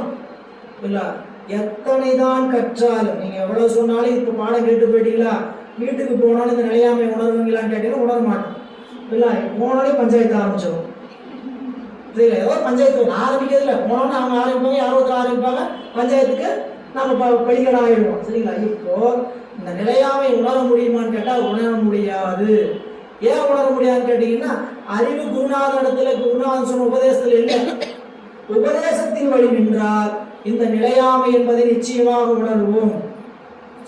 சிவபோக சாரத்தில் ரொம்ப ஆழமா ஒரு பாடல் சொன்னாரு. எத்தனைதான் கற்றாலும் எத்தனைதான் கேட்டாலும் எத்தனை சாதித்தாலும் இன்புறா சித்தமே. எத்தனைதான் கற்றாலும் எத்தனைதான் கேட்டாலும் எத்தனை சாதித்தாலும் இன்புறா சித்தமே. எவ்வளவு கற்றாலும் எவ்வளவு கேட்டாலும் என்னென்னலாம் உலகத்துல சாதிக்கணுமோ சாதித்தாலும் இன்புறுமா சித்தம். உலகையே என் குடைக்கீழ் ஆளுகின்ற நான் நினைச்சுனா அந்த நாட்டை இல்லாம பண்றேன் பாரு அப்படின்னு ஆண்டு கொண்டுட்டு நான் பண்றேன்னு பண்ணிட்டு இருக்கிறாரு ஒருத்தர். அவர் இன்பமா சந்தோஷமா இருக்க முடியுமா? சாதிச்சிட முடியுமான்னு கேட்டா முடியாது. ஏன் எத்தனை சாதித்தாலும் போதுமா? ஈரானோட முடியுமா நம்ம போட்டி? அதோட முடியுமா போரு? இந்த நாட்டை பிடிச்சாச்சு இனி ஏன் இதெல்லாம் டொனால்ட் ஒரு நாளைக்கு முற்றுப்புள்ளி உலகம் வைக்கும், சாமி வைப்பார். அந்த அன்னைக்கு இதெல்லாம் காணாம காத்தோட காத்தா போயிட போகும். புரியல? அப்ப அந்த நாட்டுல இருந்து அவங்க எடுத்து இந்த நாட்டை இதையெல்லாம் உணருமா? உணராது. ஏன் உணராதுன்னு பதில் பின்னாடி. முதல்ல உணராதுன்னு சொல்ற. எத்தனை தான் கற்றாலும் எத்தனை தான் கேட்டாலும் எத்தனை சாதித்தாலும் இன்புறா சித்தமே. ஏன்னு கேட்டா மெய்யாக தோன்றி வீடும் உலக வாழ்வனைத்தும் பொய்யாக தோன்றாத போது வாழ்வனைத்தும் பொய்யாக தோன்றாத. இந்த உலக வாழ்வு மெய்யாக தோன்றி விடுற வரைக்கும் மேல சொன்ன பட்டியல் என்னாகாது, நிரம்பாது. பொய்யில் தோணிடுச்சுன்னா போதும், கற்றது போதும், கேட்டது போதும், சாதித்தது போதும். ஏன் வேண்டேன் புகழ், வேண்டேன் செல்வம், வேண்டேன் மண்ணும் என்னும், வேண்டேன் பிறப்பிறப்பு அப்படின்னு எப்ப நிற்குன்னு கேட்டீங்கன்னா கற்பனவும் இனி அமை போதும்பா அப்படின்னு சாதனையில உரைத்து நிற்போம். படிச்சா போதும், படிக்கிறது இனிமேல் வகுப்புக்கு வரமாட்டேங்கய்யா, நான் தெரிஞ்சுட்டேங்கய்யா, எனக்கு எல்லாமே தெரிஞ்சு போச்சு, நிலையாமே நல்லா உணர்ந்துட்டேன், இனிமேல் நம்ம வகுப்புக்கு வரமாட்டேன் அப்படின்னு உண்மையா இருந்தீங்கன்னா சந்தோஷம். சாதனையில் இருந்தீங்கன்னா மகிழ்ச்சி. புரியுங்களா? இங்க விட்டுட்டு அங்க போய் உள்ளதும் போச்சு நல்லா கண்ணான்னு அங்க போய் உட்காந்துட்டு எதையா நினைச்சிட்டு இருக்க திருவருள் அந்த சாதனையில உரைத்து நிற்கணும். எனவே இங்க நிலையாமை பற்றி சொல்லுகின்ற பகுதியாக யாக்கை நிலையாமை முதற்காட்டார். பாடல் வழி பாருங்க. திருச்சிற்றம்பலம். மண்ணொன்று கண்டீர் இருவகை பாத்திரம் தின்னின்று இருந்தது தீவினை சேர்ந்தது விண்ணின்றி நீர்விழி மீண்டும் மண்ணானார் போல் எண்ணின்றி மாந்த இறக்கின்றவாறே. ரோமை சொல்ற இந்த உடம்பு எப்படிப்பட்டதுன்னு கேட்டா மண் போல பாத்திரம், சரி, மண்ணினால் செய்யப்பட்ட பாத்திரம். இந்த பாத்திரத்தை மண்ணினால் செய்யப்பட்ட அந்த பாத்திரத்தை கலசமோ அது ஏதோ ஒரு பொருளை அப்படியே குயவன் திகிரி சக்கரத்திலிருந்து அப்படியே பிடிச்சி எடுத்து வெளியே வைப்பான். இது என்ன பண்ணணும்? சுடணும். வெயிலில் காயணும், அது சுடணும். சுட்டாதான் என்ன ஆகும்? நிலைச்சிருக்கும். இல்லாட்டினா மழை வந்ததுன்னா மறுபடியும் கரைஞ்சிருக்கும். இப்போ இந்த சுடுதல் மழை நனைதல் இந்த ரெண்டையும் உண்மையை வச்சுக்கிட்டார். சுட்டா நிலைத்திருக்கும், மழை வந்தால் கரைந்து போயது போல நம்ம இந்த உடம்புங்கிற ஒரு பொருளை தவத்தின் வழியாக சுட்டால் வாட்டினால் இந்த உடம்பு நீங்கி இந்த உடம்பை விட்டு நீங்கி நிற்கலாம். இல்லாட்டினா கரைந்து மீண்டும் மண்ணோட மண்ணா போற மாதிரி மீண்டும் ஒரு பிறப்புக்கு வந்து சார். பாடல் உண்மையாதாங்க பாருங்க. மண்ணொன்று கண்டீர் இருவகை பாத்திரம், அதாவது ரெண்டு பாத்திரம், இரண்டு வகை பாண்டங்கள். ஒன்று மண்ணால் செய்யப்பட்டவனாயினும் ஒன்று திண்ணென்றிருந்தது. எதனால் திண்ணென்றிருந்தது? தீயில் இட்டதனால் திண்ணென்றிருந்தது. பாடல் பாருங்க. மண்ணொன்று கண்டீர் இருவகை பாத்திரம், ரெண்டு வகை பாத்திரம் மண்ணினால் செய்யப்பட்டது. பாருங்க, ஒன்று திண்ணென்று இருந்தது, மற்றொன்று தீவினை சேர்ந்தது விண்ணின்றி நீர்வெளின் மீண்டும் மண்ணானார் போல. ஒன்று திண்ணில் இருந்தது, இன்னொன்று மழை மேகத்திலிருந்து மழை பொழிந்து அந்த மண்ணில் விழுந்தார், கரைந்து போனால் மீண்டும் மண்ணானார் போல் எண்ணின்றி மாந்தர் இறக்கின்றார். இந்த உலகத்துல எண்ணிக்கை இல்லாத மனிதர்கள் சொல்லல, மக்கள் சொல்ல, மாக்கள். யார் ஒருவர் இந்த மனித பிறப்பினுடைய உண்மையான நோக்கத்தை உணராமல் இறக்கணுமோ அவர்களுக்கெல்லாம் பேர் மக்கள் பேரே கிடையாது, மாக்கள். செவியின் சுவையுணரா வாயுணர்வின் மாக்கள் அவியினும் வாழினும் என். செவியினுடைய உண்மையான சுவையை உணராம வாய்ச்சுவையை மட்டும் உணர்ந்து கொண்டு இறந்து போறவன எப்படிப்பா மக்கள்னு சொல்றோம். செவியினுடைய உணர்வுனா ஞான உபதேசத்தை கேட்கணும், அதுக்கு பேர் தான் செவியினுடைய உணர்வு. இல்லை நாமளும் காது கேட்குறது, காது கேட்காம இருக்கிறோம், காது கேட்கறத சொல்லலைங்க. செவியின் சுவையுணரா வாயுணரின் மாக்கள்லாம் செவியின் வழியாக வாயு உபதேசத்தை, அதாவது குருநாதனுடைய உபதேசத்தை கேட்காதவன் இருந்தா என்ன இல்லாட்டி என்ன. அவனெல்லாம் மக்கள் கணக்கில் மக்கள் கணக்கெடுக்க எடுக்கிறாங்கன்னா அவங்களெல்லாம் மக்கள் கணக்கெடுப்புல எடுக்கவே முடியாது ஞான நிலையில. சிவபெருமான ஒரு மக்கள் கணக்கு எடுப்பார்னா இந்த உலகத்துல மக்கள் தொகை எவ்வளவு இருக்கும்? 1 கோடியோடு இருக்காது. 630 கோடியில எங்க போய் இருக்க போகுது? 1 கோடி இருக்கேன். செவியின் சுவை உணர்ந்தவங்க அவ்வளவுதான் இருப்பாங்க. மிச்சதெல்லாம் வீணா வாய்ச்சுவை உணர்ந்து மக்களோடு இறந்து போவார். சொல்றார், 2 பாண்டங்கள் ஒரு வகை மண்ணாலே செய்யப்பட்டவை ஆயினும் அவற்றுள் ஒன்று தீயிலிட்டு சுடப்பட்ட மற்றொன்று அவ்வாறு சுடப்படாதிருப்பின் அவற்றின் மேல் வானத்தினின்று மழை விடும் பொழுது சுடப்பட்டது கேடின்றி நிற்க சுடப்படாது கெட்டு முன்போல் மண்ணாகிவிடும். மக்கள் குறிக்கோள் இல்லாது வாழ்ந்து பின் இறக்கின்றதும் இது போல்வதே. குறிக்கோள் இல்லாமல் வந்து நானும் குறிக்கோள் வச்சிருக்கேன், என்கிட்ட ஏங்க குறிக்கோள் இல்லைன்னு சொல்றீங்க? எவ்வளவு குறிக்கோள் வச்சிருக்கேன் தெரியுங்களா? இந்த ஊர்லயே நான் தான் பெரிய ஆளாகணும், நான் ஒரு எம்எல்ஏ சீட்டுக்கு அடுத்த சீட்டில் நிற்கணும், எனக்கு குறிக்கோள். அந்த குறிக்கோள் இல்லை சரிங்களா? குறிக்கோள் என்பது உறுதி பொருளை அறிவது குறிக்கோள். அதனால தான் நம்மளுடைய அப்பர் சுவாமி சொன்னார், குறிக்கோள் இல்லாதே கெட்டேன். என்ன குறிக்கோள் இல்லாமல் கெட்டேன்னு சொல்றார்? பாலனாய் கழிந்த நாள், பாலனாய் கழிந்த நாள், பனி மலர் கோதைமார் மேலனாய் கழிந்த நாளும், மெலிவொரு மூப்பு வந்து கழிந்த நாளும். குறிக்கோள் இல்லாதே மூணு பருவத்தை சொல்றார். பாலனாய் கழிந்தது, திருமணமாயி பருவத்தில் இளைஞனாய் கழிந்தது, வயதாகி கோல் ஊன்றி கழிந்தது. 3 பருவத்திலும் குறிக்கோள் இல்லாதே கெட்டு. அட இளமை வயசுல அரியா பருவம், உனக்கு யாரும் சொல்லித்தரக்கில்ல, குழந்தையா இருந்தா அப்ப கெட்ட தப்பு இல்லை. இளைஞரா வந்த உலகத்துல அப்படி இப்படி இருந்த அப்பையும் அறியாம இருந்த தப்பு இல்லை. நல்லா இப்ப வளர்ந்து மெச்சூரிட்டியாகி நல்லா எல்லாவற்றையும் அறிந்து அனுபவிச்சு ஆண்டு இருக்கிற சரிங்களா? இப்ப யாருக்காவது இந்த உலகத்துல அனுபவிக்காத பொருள் இருக்குதா? பொருளுடைய தன்மை வேணா வேறையா இருக்கலாம். நானும் அனுபவிக்காத பொருளே நிறைய இருக்கீங்க. ஒயிட் ஹவுஸ் போகணும் கூட தான் எனக்கு ஆசை இருக்கு அப்படின்னு சொல்லலாம். அந்த ஒயிட் ஹவுஸ் ஒன்று தான், நம்ம வீட்டோட ஒயிட் ஹவுஸும் ஒன்று தான் சரிங்களா? அங்கே போனால் மாளிகை பெருசாக இருக்கும், கொஞ்சம் இதாக இருக்கும், நல்லா அலங்காரம் பண்ணியிருப்பாங்க சரிங்களா? அனுபவிக்காத பொருள் உலகத்தில் எதுவுமே கிடையாது. நாம் அனுபவிக்காத பொருள் எதுவுமே. எப்படி இந்த பிறப்பில் அனுபவிக்கலைன்னு சொல்லி அப்படி கூட வச்சுக்கலாம். ஏதாவது ஒரு பொறுப்பில் அனுபவிச்சு தான் வந்திருக்கும். ஒரு வகையில இந்த பிறப்பிலே எல்லாவற்றையும் அனுபவிச்சு வச்சுக்கலாம், இல்லாட்டி இன்னொரு வகையில எப்படி வச்சுக்கலாம்? அனுபவிக்காம எந்த ஒரு பிறப்பிலே அனுபவிச்சுக்கலாம். இந்த பிறப்புல தான் ஒயிட் ஹவுஸ் போகாம இருக்கிறேன், ஏதாவது ஒரு பிறப்புல ஒயிட் ஹவுஸ்ல கொசுவா சுத்திட்டு இருந்திருக்கேன். மனுஷனாலும் சுத்தி இருக்க மாட்டேன், என்னவோ சுத்திருப்பேன், கொசுவாவோ இல்லை அந்த ஒயிட் ஹவுஸ் நாயாவோ பிடிச்சிட்டு கூட சுத்திட்டு வந்துருக்கலாம். என்ன பண்ணிருப்பாங்க? மோப்பனாயா சுத்திட்டு வா, ஒயிட் ஹவுஸை சுத்திட்டு வர வச்சிருக்கலாம். இல்லாம இருந்திருக்கோம். எங்கேயாவது நான் எடுக்காத பிறப்பில் என்ன சொல்லப்பட்டிருக்க, நான் பிறவாத நிலமே இல்லை, நான் சென்று பிறவாத நிலமே கிடையாதுன்னு சொன்ன. அப்ப நான் இங்க எத்தனையோ பிறப்புல போய் எல்லா உலகத்துக்கும் போயிட்டு வந்தாச்சு.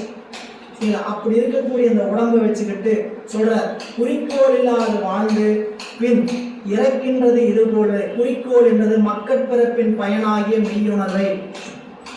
இந்த குறிக்கோள் என்பது என்ன கேட்டீங்கன்னா, இந்த பிறப்பை பெற வேண்டிய ஒரே குறிக்கோள் மெய்யுணர்வை பெற வேண்டுங்க சரிங்களா? அப்போ அதுக்கு தான் சொல்லுவார், நமக்கு வாழ்நாள் எவ்வளவு நாள்? சின்னாள். வாழ்நாள் எவ்வளவு நாள்? சின்னாள். பிணி எவ்வளவு வருது? பல்பிணி. துன்பம் எவ்வளவு துன்பம் வருது?